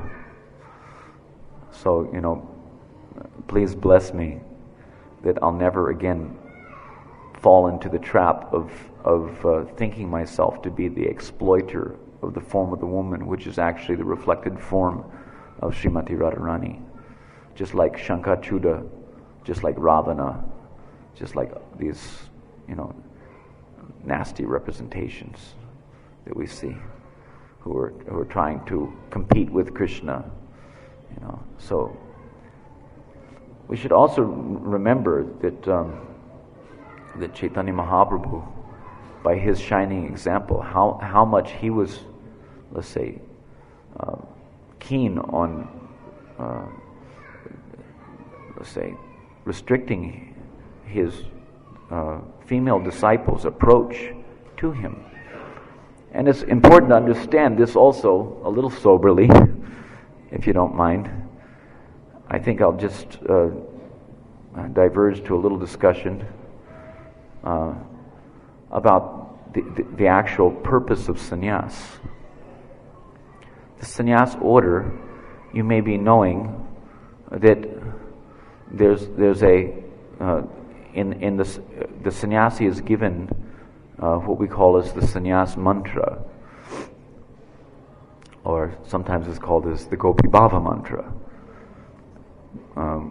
Gopi Bhavashrayaya Swaha is part of the mantra. I'm not repeating the whole mantra because I don't see myself as fit to initiate all of you into the mantra, but and nor are all of you fit to be initiated into the mantra. But anyway, this sannyas mantra, Gopi Bhavashraya Swaha. So this indicates that one should take full shelter at the lotus feet of he who is the shelter of the gopis' bhava, or the gopis' mood of loving service. In some ways, this mantra can refer to Krishna, and in some ways, we can see how this mantra can refer to Lord Chaitanya. Because Lord Chaitanya, because as you will know that, you should know that in the dealing of Radha and Krishna Tattva, there's a distinction being drawn between the Vishaya and the Ashraya. There's the Vishaya Vigraha, who is Krishna, and there's the Ashraya Vigraha, who is Radha or any of her counterparts, who are the abode, Bhav Ashraya, of the Bhav, Bhav or Mahabhav, etc. Mahabhav Ashraya. So, Gopi Bhav Ashraya can refer to Mahaprabhu, because he is the embodiment of that Ashraya Vigraha in the form of Radha, because he is the embodiment of Radha Bhav and also other gopis' bhavas. So Mahaprabhu wanted to, let's say, progress to the fullest extent to the position of complete absorption in Prakriti Bhav as a devotee, in the mood of a devotee. Everyone is trying to become God. All the materialists, all the demons, they're competing for supremacy. And in this way, they're showing their idea, they're expressing their desires to actually usurp the position of the supreme enjoyer, which is only rightfully attributed to Godhead or Krishna. So, because Prabhupada has made asked the question that which is better, to be honey or to taste honey. So Krishna is like honey, but Radharani and all the devotees who are expanded forms of Krishna's pleasure potency, including all the jivas as well, because in many places Prabhupada has told that the jiva is constitutionally part and parcel of the pleasure potency of Krishna. So it should be seen that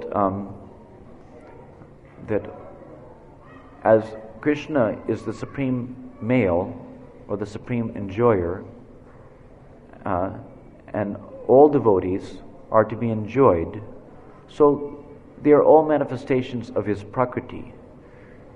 Radharani is Mool Prakriti. She is the original root of all expanded forms of Prakriti, which are meant to be enjoyed by Krishna. So Krishna is like honey, and the devotees are the tasters of that honey.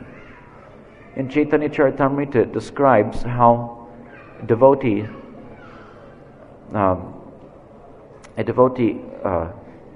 like Radharani experiences 10 million times the happiness in her relating with Krishna than Krishna experiences in his relating with her. 10 million times. Of course, that's inconceivable. And not only that, but the devotees of Radharani, the Sakhis and the maidservants, they experience 10 million times the happiness of Radha by making the arrangements for Radharani to meet with Krishna than Radharani experiences in her relationship with Krishna.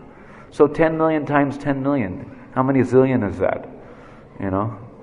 So how can we understand? But in any case, Krishna, as the supreme enjoyer, he feels a little bereft and left out in the matter of his actually accomplishing what he is set out to accomplish as the supreme enjoyer, and that's enjoy supremely. So when he sees that his devotees are enjoying so much more than he's enjoying, then he's tempted or prompted by that vision to try to adopt the vantage point of a devotee in order to gain access to that experience of the devotees' tasting of honey. So Krishna no longer wants to be the honey that's tasted, but he wants to be the taster of the honey of Krishna in the form of Chaitanya Mahaprabhu. So, just like in his association with Vishnu Priya, in his married life, there were times when he had to, let's say, take the position as the Purusha. You know, Mahaprabhu is also Purusha. He's the Kali Yuga Jagya Purusha for this age of Kali. He's the enjoyer of the sacrifices of the living entities, etc. So he takes the position as Purusha in one way, but he doesn't want to, let's say, he wants to experience this Prakriti Bhav, the mood of being enjoyed and the happiness, and he wants to taste the happiness of being enjoyed by Krishna.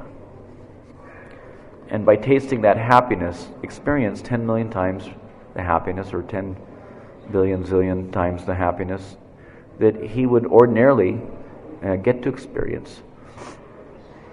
So in this way, Mahaprabhu wanted to separate himself from any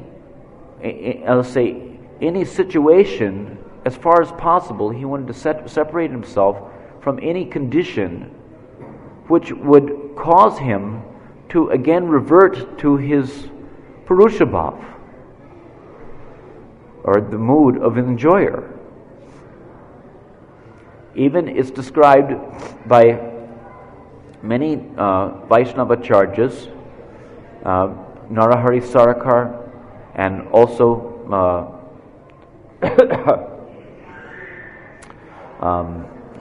Lochan Das Thakur.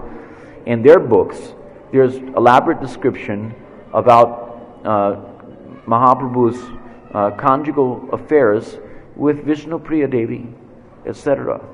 So we may see that at certain instances Mahaprabhu did again see his mother, but he never ever again saw his wife.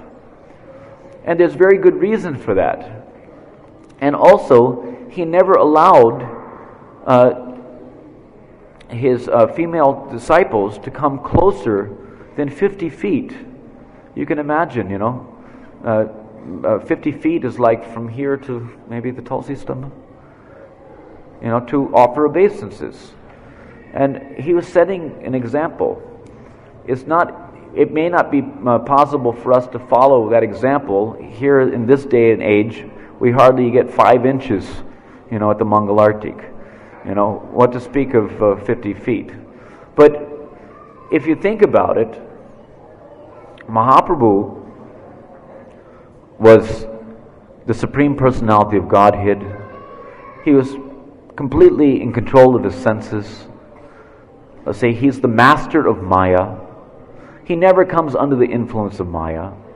Yet he was, let's say, keeping himself 50-foot distance from any, let's say, situation which might provoke him to, again, adopt that Purusha Abhiman.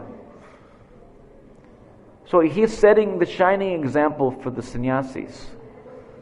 I personally feel that the sannyasis in this movement would do well to review and again review Mahaprabhu's example. Perhaps there would be less casualty rate, if they would do so. Understanding why, the purpose.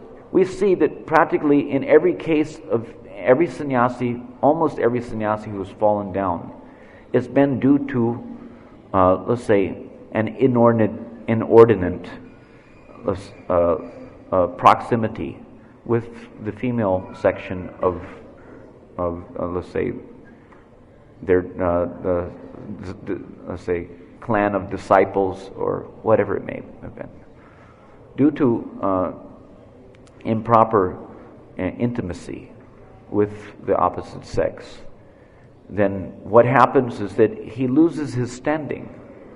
Mahaprabhu was the master of Maya, perfectly in control of his senses, keeping himself 50 feet, or keeping the ladies 50 feet from him, in order to save himself, to give himself a greater facility for entering into the relishment of this Prakriti Bhav.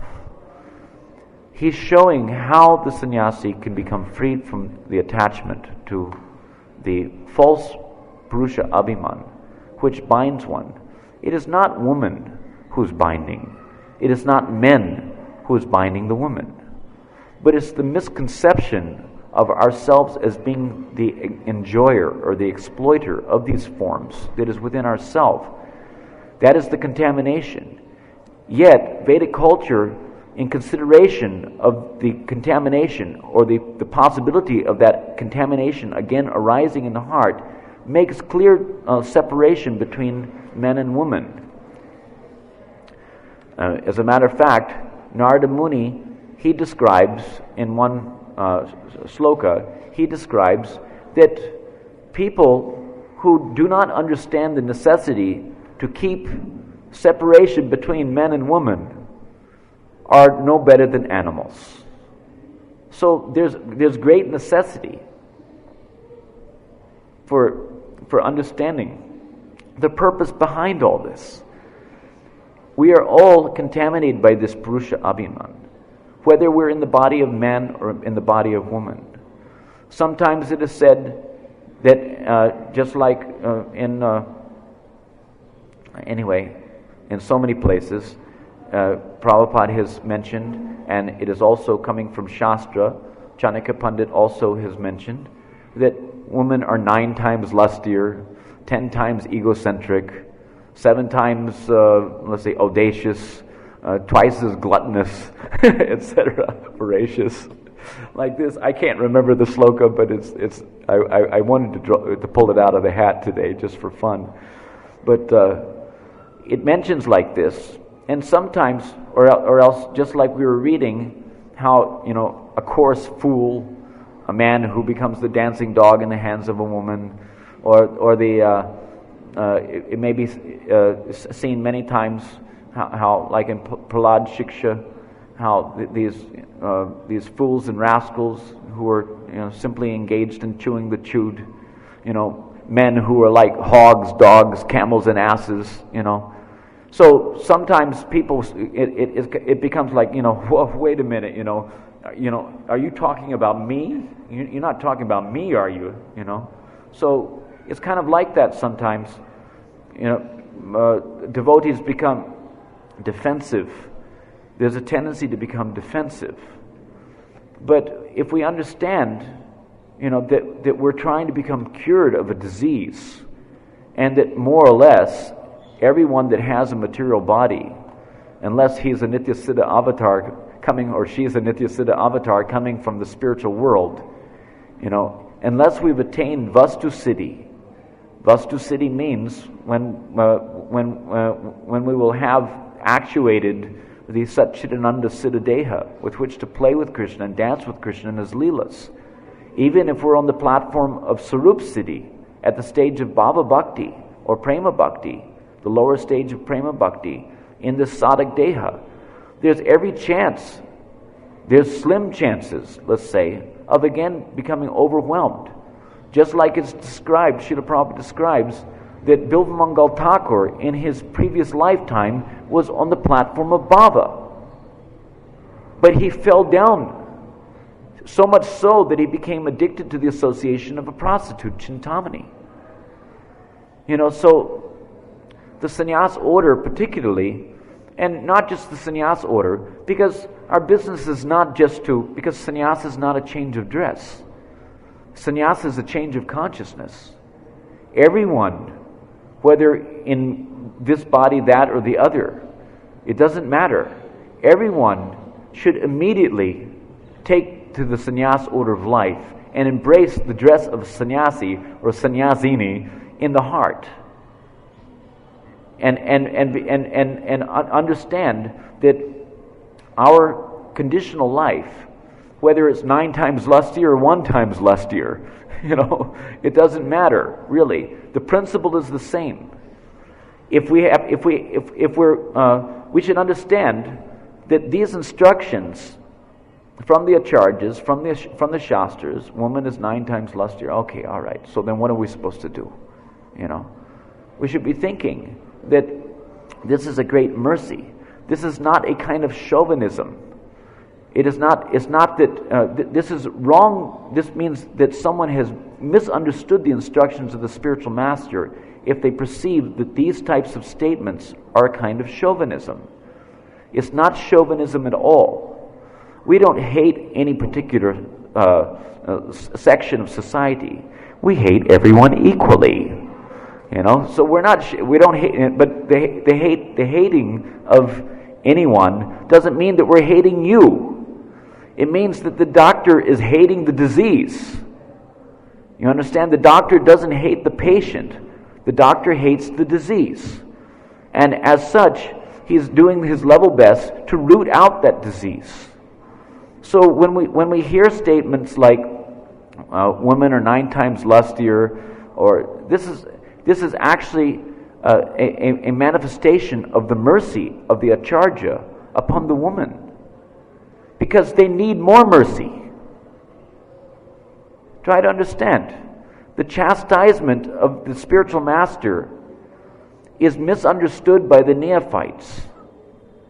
But when the chastisement is taken rightly by an advancing devotee, then it becomes the foothold or the cause of his progress to the perfectional stage.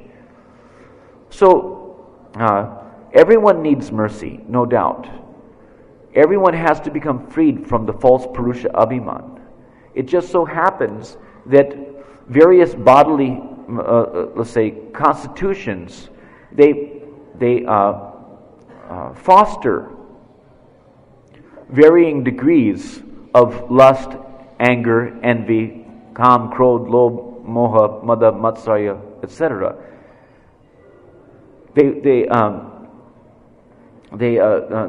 Just like the body of a tiger, everyone is spirit soul. The body of a tiger is not spirit soul, but the entity within the body of a tiger is spirit soul. If we were to have, let's say, if we were to view everyone equally, then why do we discriminate? Why is it that we disallow the monkeys and the dogs to come for Mangalartik, for example? You know, we should. Why the woman should stand up front for the Mangalartik? Why not put all the monkeys and the dogs and the tigers up front for Mangalartik? We can bring them all up for Mangalartik, because after all, they're all spirit soul. How do you know they don't want to see Krishna? You know, especially they're in Vrindavan. So anyway, without belaboring the issue, but we should understand, at least as my endeavor is to try to help shed a little light on this subject matter, so as to perhaps lend to the healing of wounds, not to reopen wounds, but to let's say bring some sanity to the order. That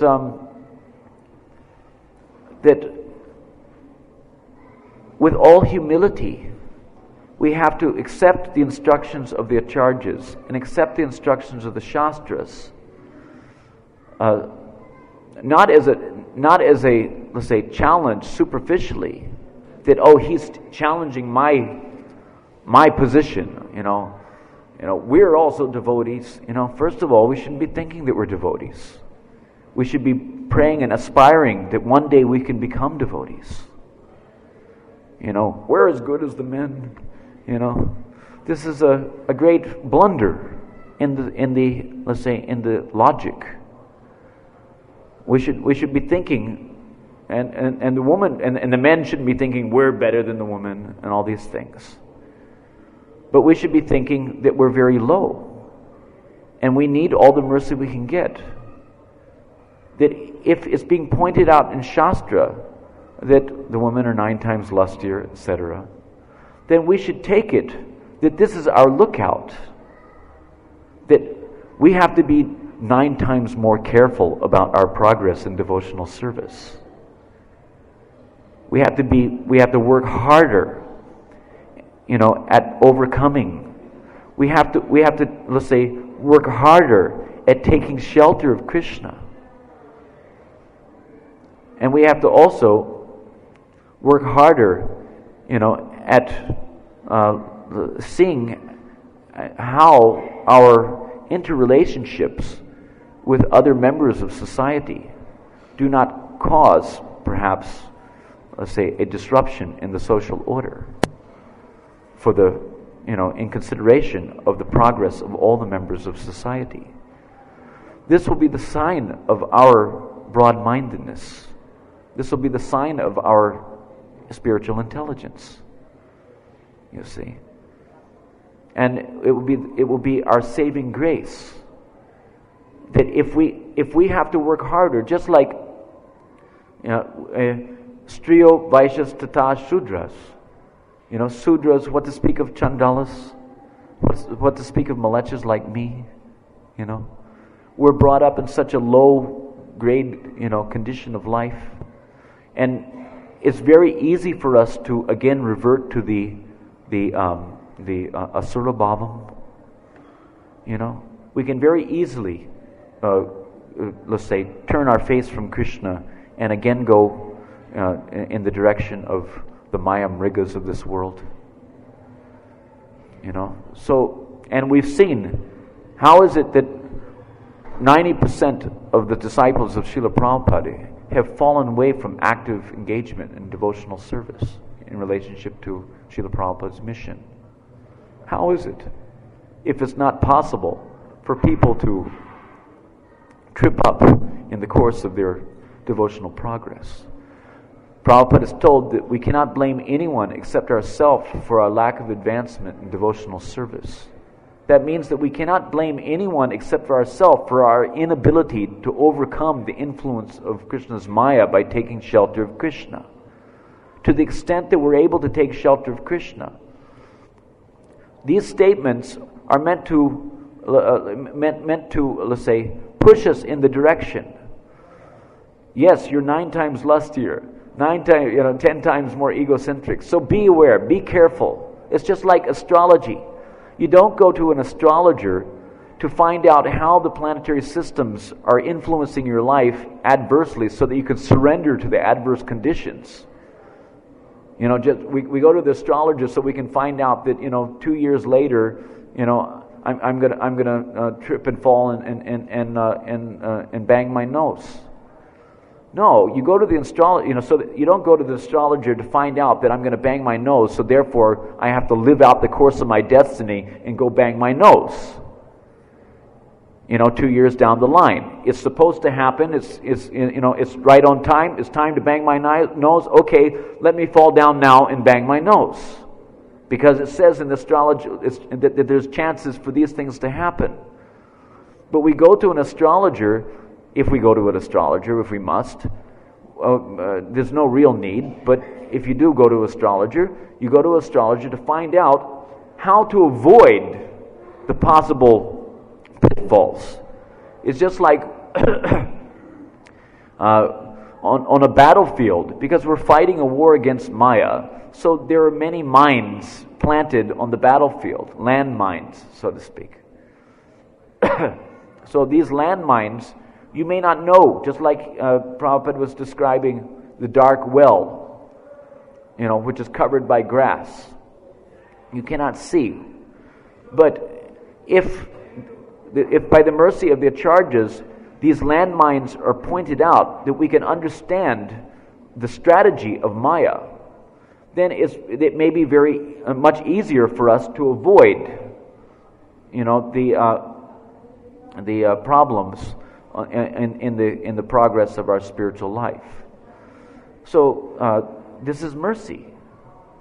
We should understand that this is mercy. It is not the instructions are not meant to put anyone down. The instructions are meant to help us to overcome the possible problems that may arise by inducing us that, oh, I'm so fallen. This is what we should be thinking.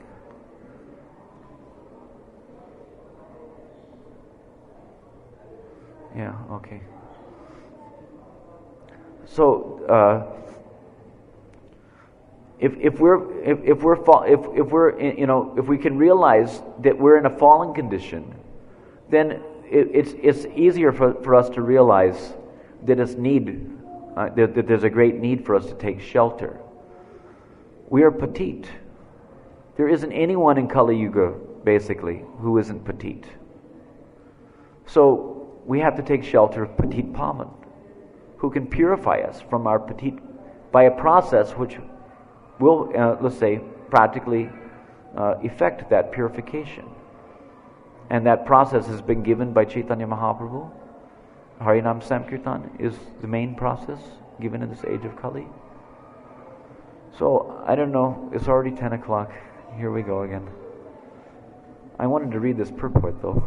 I got a little sidetracked, excuse me. From this verse, it appears that a woman is also supposed to have been a man in her previous life, and due to his attachment to his wife, he now has the body of a woman. Bhagavad Gita confirms this. A man gets his next life's birth according to what he thinks of at the time of death. If someone is too attached to his wife, naturally he thinks of his wife at the time of death, and in his next life he takes the body of a woman. Similarly, if a woman thinks of her husband at the time of death, naturally she gets the body of a man in her next life. In the Hindu scriptures, therefore, woman's chastity and devotion to the man is greatly emphasized.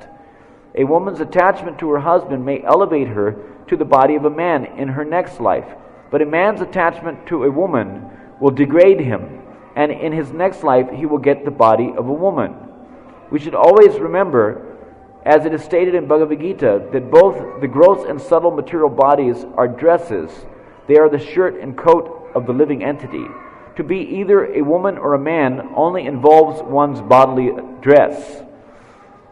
The soul in nature is actually the marginal energy of the Supreme Lord. Every living entity being classified as energy is supposed to be originally a woman, or one who is enjoyed. In the body of a man, there is a greater opportunity to get out of the clutches, get out of the material clutches. I'm not saying it, Prabhupada's saying it, excuse me. In the body of a man, there's a greater opportunity to get out of the material clutches. There is less opportunity in the body of a woman. In this verse, it is indicated that the body of a man should not be misused through forming an attachment to woman, and thus becoming too entangled in material enjoyment, which will result in getting the body of a woman in the next life. A woman is generally fond of household prosperity, ornaments, furniture, and dresses. She is satisfied when the husband supplies all these things sufficiently.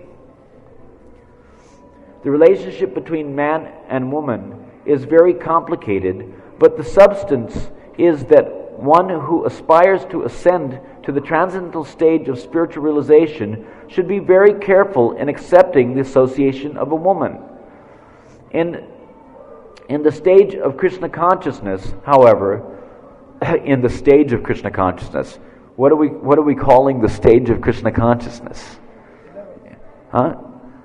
Well, he's saying in the stage, because if we want to say in the process of Krishna consciousness, but the stage of Krishna consciousness means probably something that's a little beyond most of us. The stage of Krishna consciousness means full Krishna consciousness, as we previously discussed.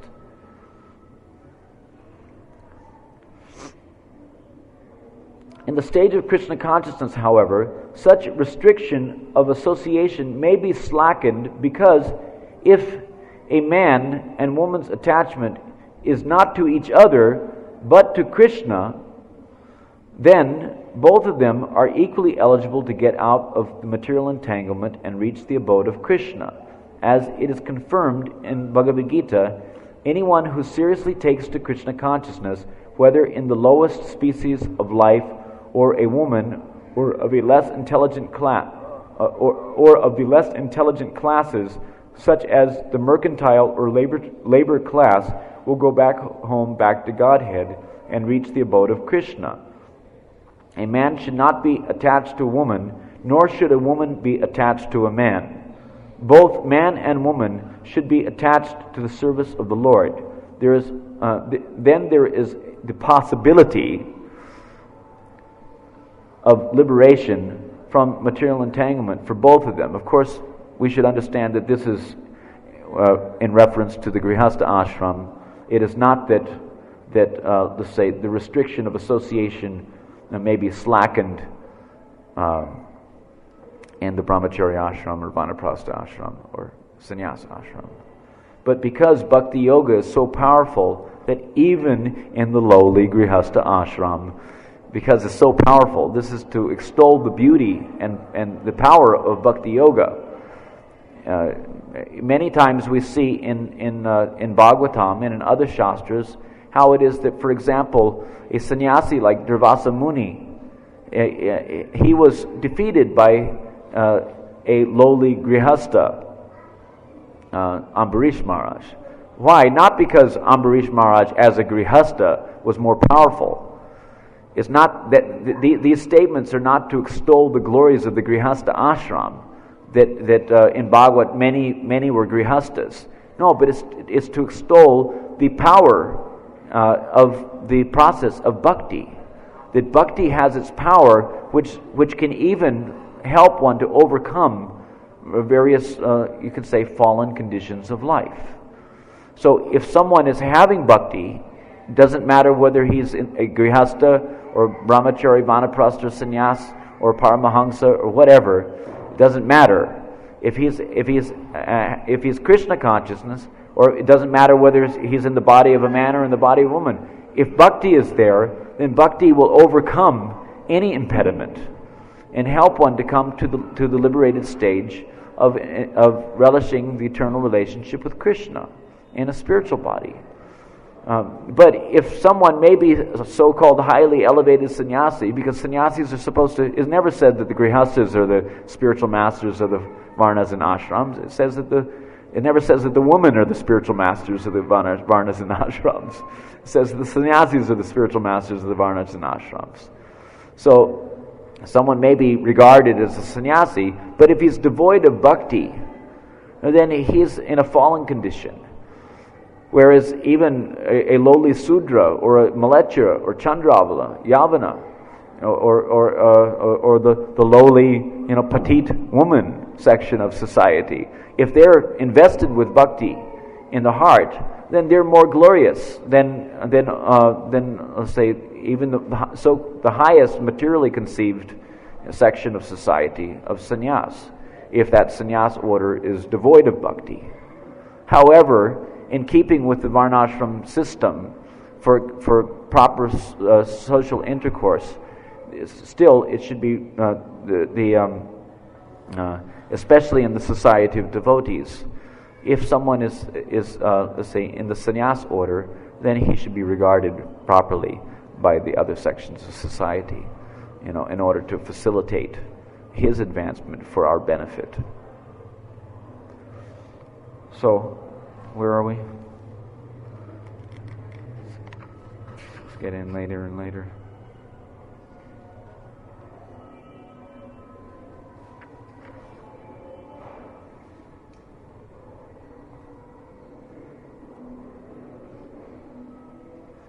A woman therefore should consider, this is Kapila Muni again, a woman therefore should consider her husband, her house, and her children to be the arrangement of the external energy of the Lord for her death. Just as the sweet singing of the hunter is death for the deer. And there's a nice purport here also. A small, not so big purport. In these instructions, Lord Kapila Dev, it is explained that not only is woman the gateway to hell for man, but man is also the gateway to hell for woman. It is the question of attachment. A man becomes attached to a woman because of her services, her beauty, and many other assets. And like I say, if we're not in optimum Krishna consciousness, these psychological,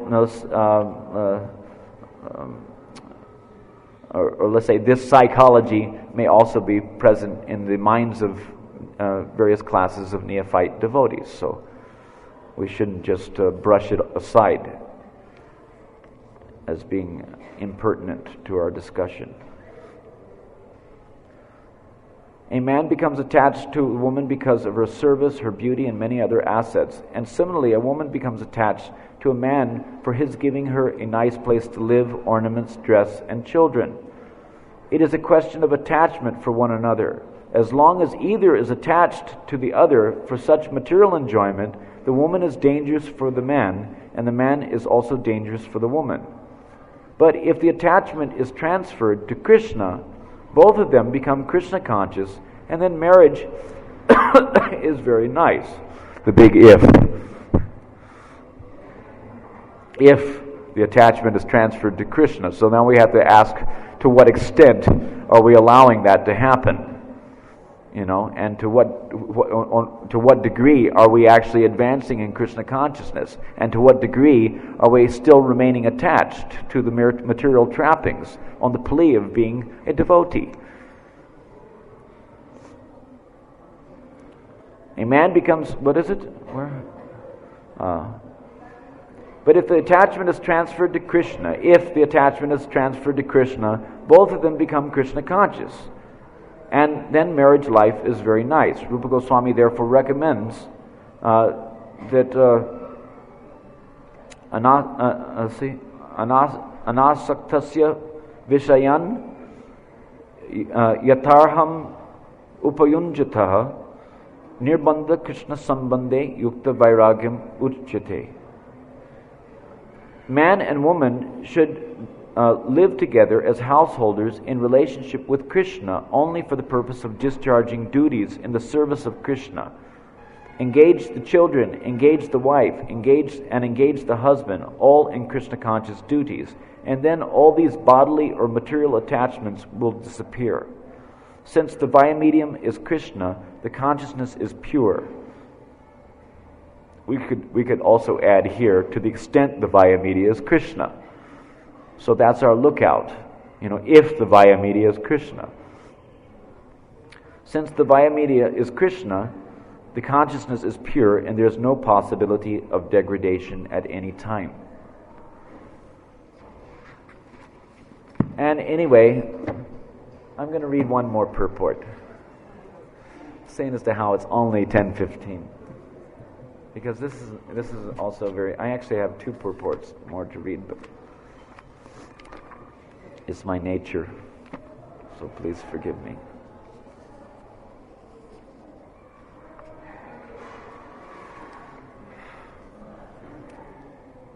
This is an important purport. Therefore, I shall give up. This is in the chapter of King Yayati. This is about, let's say, being careful in Vrindavan. Prabhupada's purport is very important for us who are living in Vrindavan, so I thought I should read it as a closer. Therefore, I shall now give up all these desires and meditate upon the Supreme Personality of Godhead, free from the dualities of mental concoction and free from false prestige. I shall wander in the forest with the animals. Purport by Srila Prabhupada. No, I need the sun for warmth. Thank you.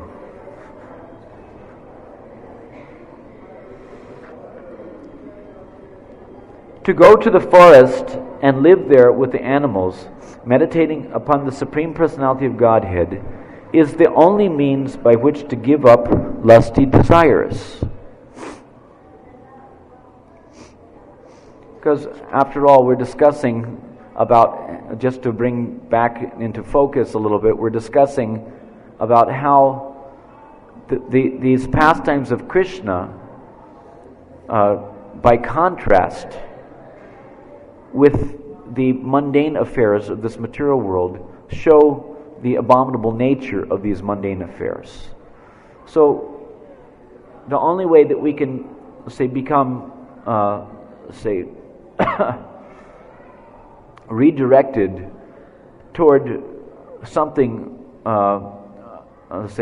which is the the counterpart of the mundane affair on the spiritual platform, the only way to become redirected to the affairs of Krishna is to hear about them, associate with Krishna, meditate on Krishna, hearing, chanting, remembering, etc. of the pastimes of Krishna. And then it's possible for us to become, disinterested in the baser, mundane, lusty attractions of this world. To go to the forest and live there with the animals, meditating upon the Supreme Personality of Godhead, is the only means by which to give up lusty desires. Unless one gives up such desires, one's mind cannot be freed from material contamination. Therefore, if one is at all interested in being freed from the bondage of repeated birth, death, old age, and disease, after a certain age, one must go to the forest. Panchasordvam vanam vrajet, After 50 years of age, one should voluntarily give up family life and go to the forest. I might add here that Prabhupada is mentioned in one letter to Gopal Krishna Maharaj that actually this Vrindavan Yatra is meant for retired life. It is not meant for augmenting our varieties of material gratifications, on the plea of Brajavas. The best forest is Vrindavan, where one need not live with the animals, but can associate with the Supreme Personality of Godhead, who never leaves Vrindavan. Cultivating Krishna consciousness in Vrindavan is the best means of being liberated from material bondage. For in Vrindavan, one can automatically meditate upon Krishna. Vrindavan has many temples, and in one or more of these temples, one may see the form of the Supreme Lord as Radha Krishna or Krishna Balaram, and meditate upon this form. As expressed here by the word Brahmanyadaya, one should concentrate one's mind upon the Supreme Lord, Parabrahman. This Parabrahman is Krishna, as confirmed by Arjuna in Bhagavad Gita, Param Brahma, Param Dhamma, Pavitram, Paramam Bhavan.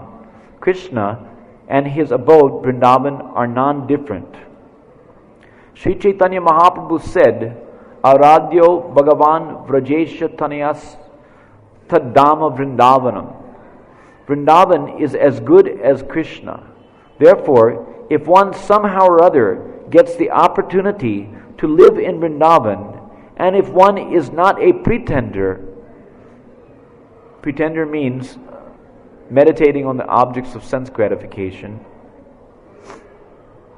while posing as a devotee,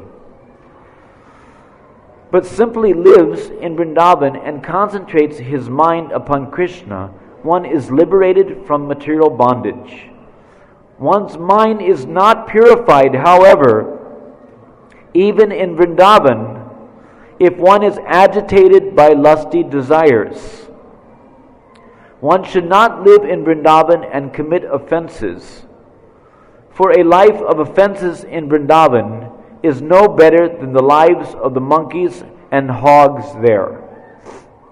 Many monkeys and hogs live in Vrindavan, and they are concerned with their sexual desires.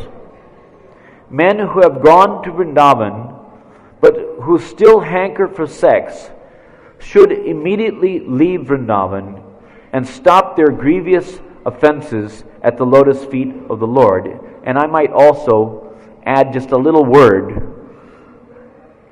We'll change it a little bit, although this is Prabhupada's purport, but you can understand why I'm saying what I'm saying, because we're talking about not only men who live in Vrindavan, men who have gone to Vrindavan but who still hanker for sex should immediately leave Vrindavan and stop their grievous offenses at the lotus feet of the Lord. We can also change that men word to women. Women who have gone to Vrindavan but who still hanker for sex should immediately leave Vrindavan and stop their grievous offenses at the lotus feet of the Lord. I just changed it for practical purposes of discussion. But especially men, because men are supposed to be more responsible. There are many misguided men who live in Vrindavan to satisfy their sexual desires, but they are certainly no better than the monkeys and hogs. Those who are under the control of Maya, and specifically under the control of lusty desires, are called Maya Mriga. Indeed, everyone in the conditional stage of material life is a Maya Mriga. It is said, Maya Mrigam Dayitayepsitam Anvadavad. Sri Chaitanya Mahaprabhu took sannyas to show his causeless mercy to the Maya Mrigas, the people of this material world, who suffer because of lusty desires. One should follow the principles of Sri Chaitanya Mahaprabhu and always think of Krishna in full Krishna consciousness. then one will be eligible to live in Vrindavan and his life will be successful. So, Hare Krishna. Yes.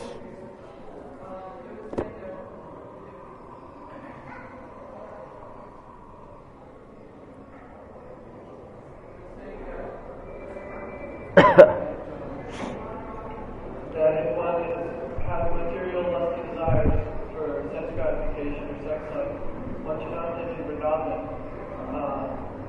as a pretender. So this is a two-part question. One part is, does that mean those who, like, so many people are having a condition, well, let's say myself, conditioned by my past tendencies, so therefore, so many impure desires are there, but I'm trying to stop them. So instead of trying to go along with them, Yeah. for whatever reason. And then the other reason is, the other part of the question is that it says that are no better than the monkeys and the pigs.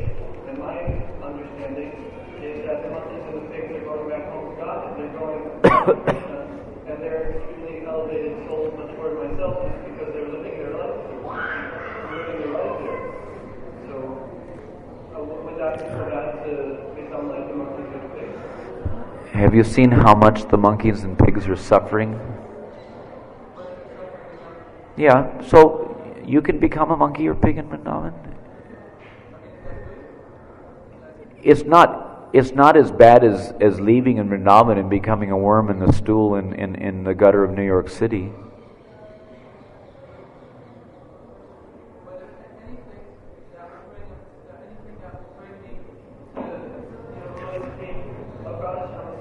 It may not bring you to the lotus feet of Radhasham Sundar, because it says in Mathura Mahatmya that the animals and the insects and the birds that die in Vrindavan attain Vishnu Lok. They have not cultivated their course of Rag Bhajan. It is only by Rag Bhajan that one gets the opportunity to attain the lotus feet of Radhasham. But you're right that there may be past tendencies, but there's a difference between being on the platform of an aparadi and the platform of, let's say, the platform of aparadnam and the platform of abhasnam. In the clearing stage, there's every effort to control it. So we should at least be on the clearing stage of chanting. Means that we're not pursuing the mundane desires. What Prabhupada was talking about here was that there are people who actually pursue their material lusty desires, and they try to make arrangements for making love on the roof of the guest house or in the basement below the deities. We've seen it. It's happened before. And in various other quarters. Such persons are offenders. Someone may have some residues of material lust within the heart. It's not to be expected that everyone that comes here is going to be completely freed from all material contamination. But he should be going in the direction of freeing himself, systematically freeing himself from material contamination by taking shelter of the instructions of the bona fide spiritual master and taking shelter of the Shastras. By taking shelter of the Shastras and the instructions of the Acharyas, it is possible for one to gradually deliver oneself from the material contamination and become fit to go back to Godhead. That is what is recommended here. That by living in Vrindavan and taking shelter of Krishna, one becomes freed from material contamination, material lusty desires. And his lust, which is a perversion of love of Godhead, becomes therapeutically transformed into love of Godhead. by desiring, lusting after everything for Krishna's sense gratification. Lust way as to bring about their pleasure and not to the contrary. If one finds that he's too much addicted to sexual pursuits and is falling down again and again to gross sex life with women or with men, then it may be, say, it's best if he can just stop the nonsense and continue to live in Vrindavan or go to Mayapur, because offenses committed in the Dham cannot be rectified anywhere else in the world. They can only be rectified in the Dham itself. Those animals, those living devotees or living entities who have taken their birth as animals in Vrindavan, their suffering in the animal body is a reaction to their Dhammaparadam in their previous lifetime. They're offenders who are being rectified. Although it's a fact that the animals in Vrindavan are higher than Lord Brahma, in one sense, and that they are going back to Godhead after this lifetime as an animal, but it never says anywhere that they attained the lotus feet of Radha and Krishna in the land of Braja. Rather, it says that they attained Vishnu Lok. In order to attain the lotus feet of Radha and Krishna, one has to realize his Antaras Chinta Siddha Deha. He has to practice the process of Rag Bhajan. By practicing the process of Rag Bhajan, then one gradually cultivates the Bhava, which is the Bhava Deha, means the body, the internally conceived body, the conception, the ideal. And on the base, just like if you think of a dog at the time of death, or if your mentality is like a dog at the time of death, then that mentality becomes the basis of your next existence. So similarly, if you think of a gopi, or you think of a gopa, or if you concentrate your mind on the cultivation of gopi bhav or gopa bhav, then at the time of death, that mentality becomes the basis of your next body. If your mentality is spiritual, then you get a spiritual body. If your mentality is material, then you get a material body. So because the human life is a life of responsibility, it is possible to get sinful reactions by committing offenses in the Dham and have to suffer the reactions to those sins committed in the Dham by taking the body of animal. In the animal's body, there's no responsibility or there's no reactions to sinful activities.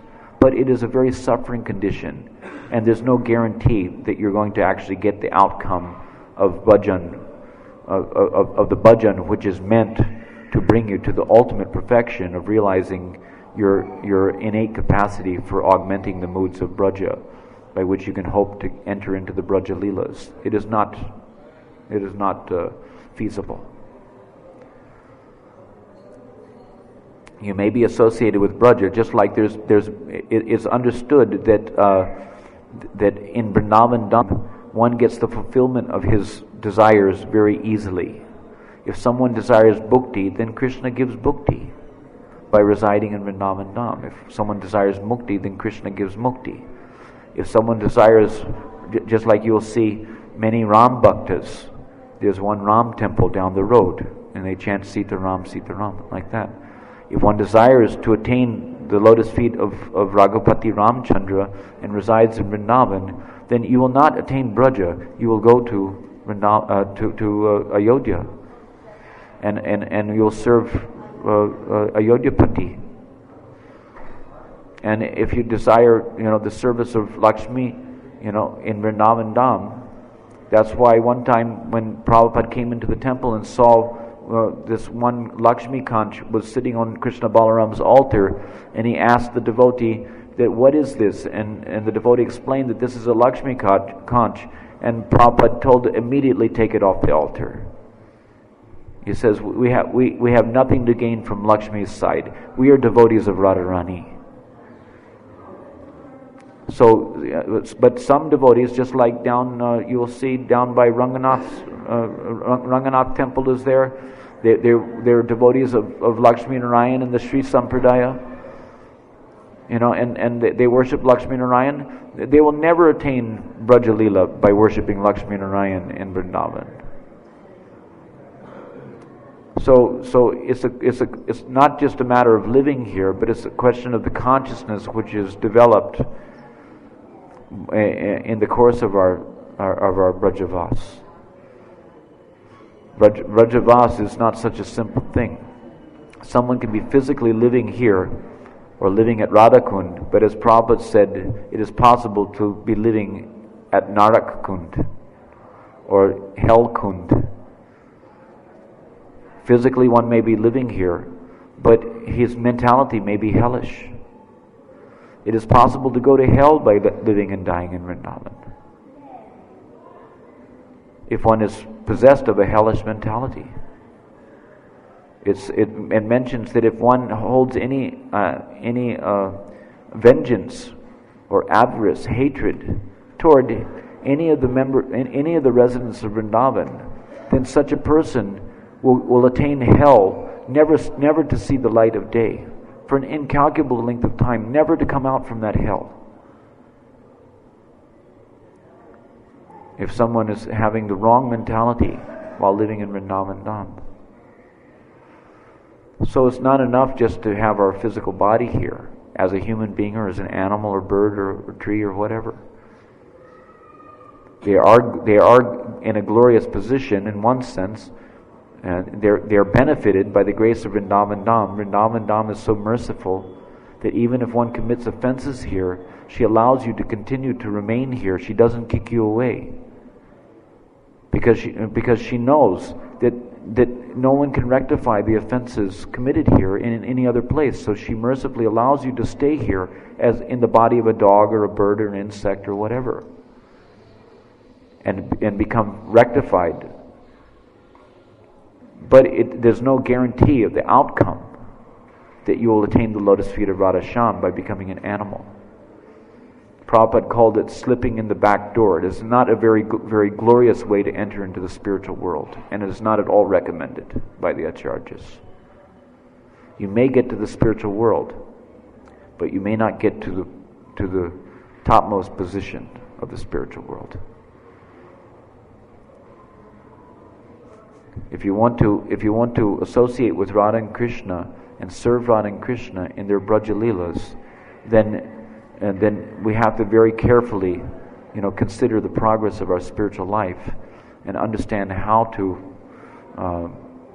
augment the moods of Braja, which is totally selfless devotional service attitude, without any desires for personal gain or personal safety. So it's important that we try our best to augment. The more we try to be selfless and self-giving in our service, in our endeavors to advance in devotional service, the less we will be prone to lusty preoccupations. And then we're on the safer side. So we should try our best, in that regard. Any other questions? Yes, sir. Is this a question or a comment or what? Okay. Kali Yuga is Sri Harinath. Huh? Is forest in Kali Yuga Sri Harinath.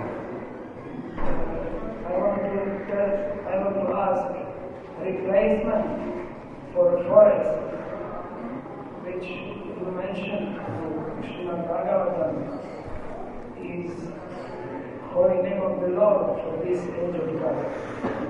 No, Prabhupada has replaced that forest word with the forest of Vrindavan.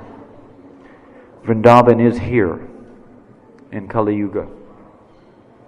It is not that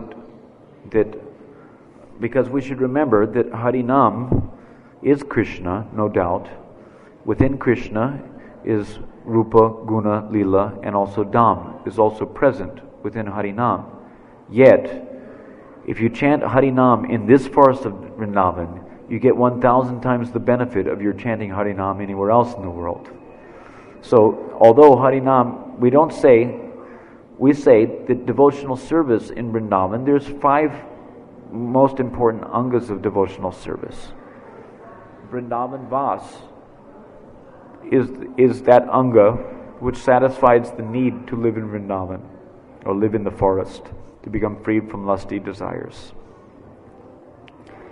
And Harinam is another one. It's not all one. Actually, to perform Harinam, or to do Brajavas, one needs to be free from lusty desires. And the only way to be free from lusty desires is to transform your lust into love of Godhead by desiring the satisfaction of Krishna's senses, by chanting Hare Krishna, in Vrindavan particularly. All right. Anything else? Any other questions? Okay. All glories to Srila Prabhupada. All glories to Srimad Bhagavatam. Hare Krishna.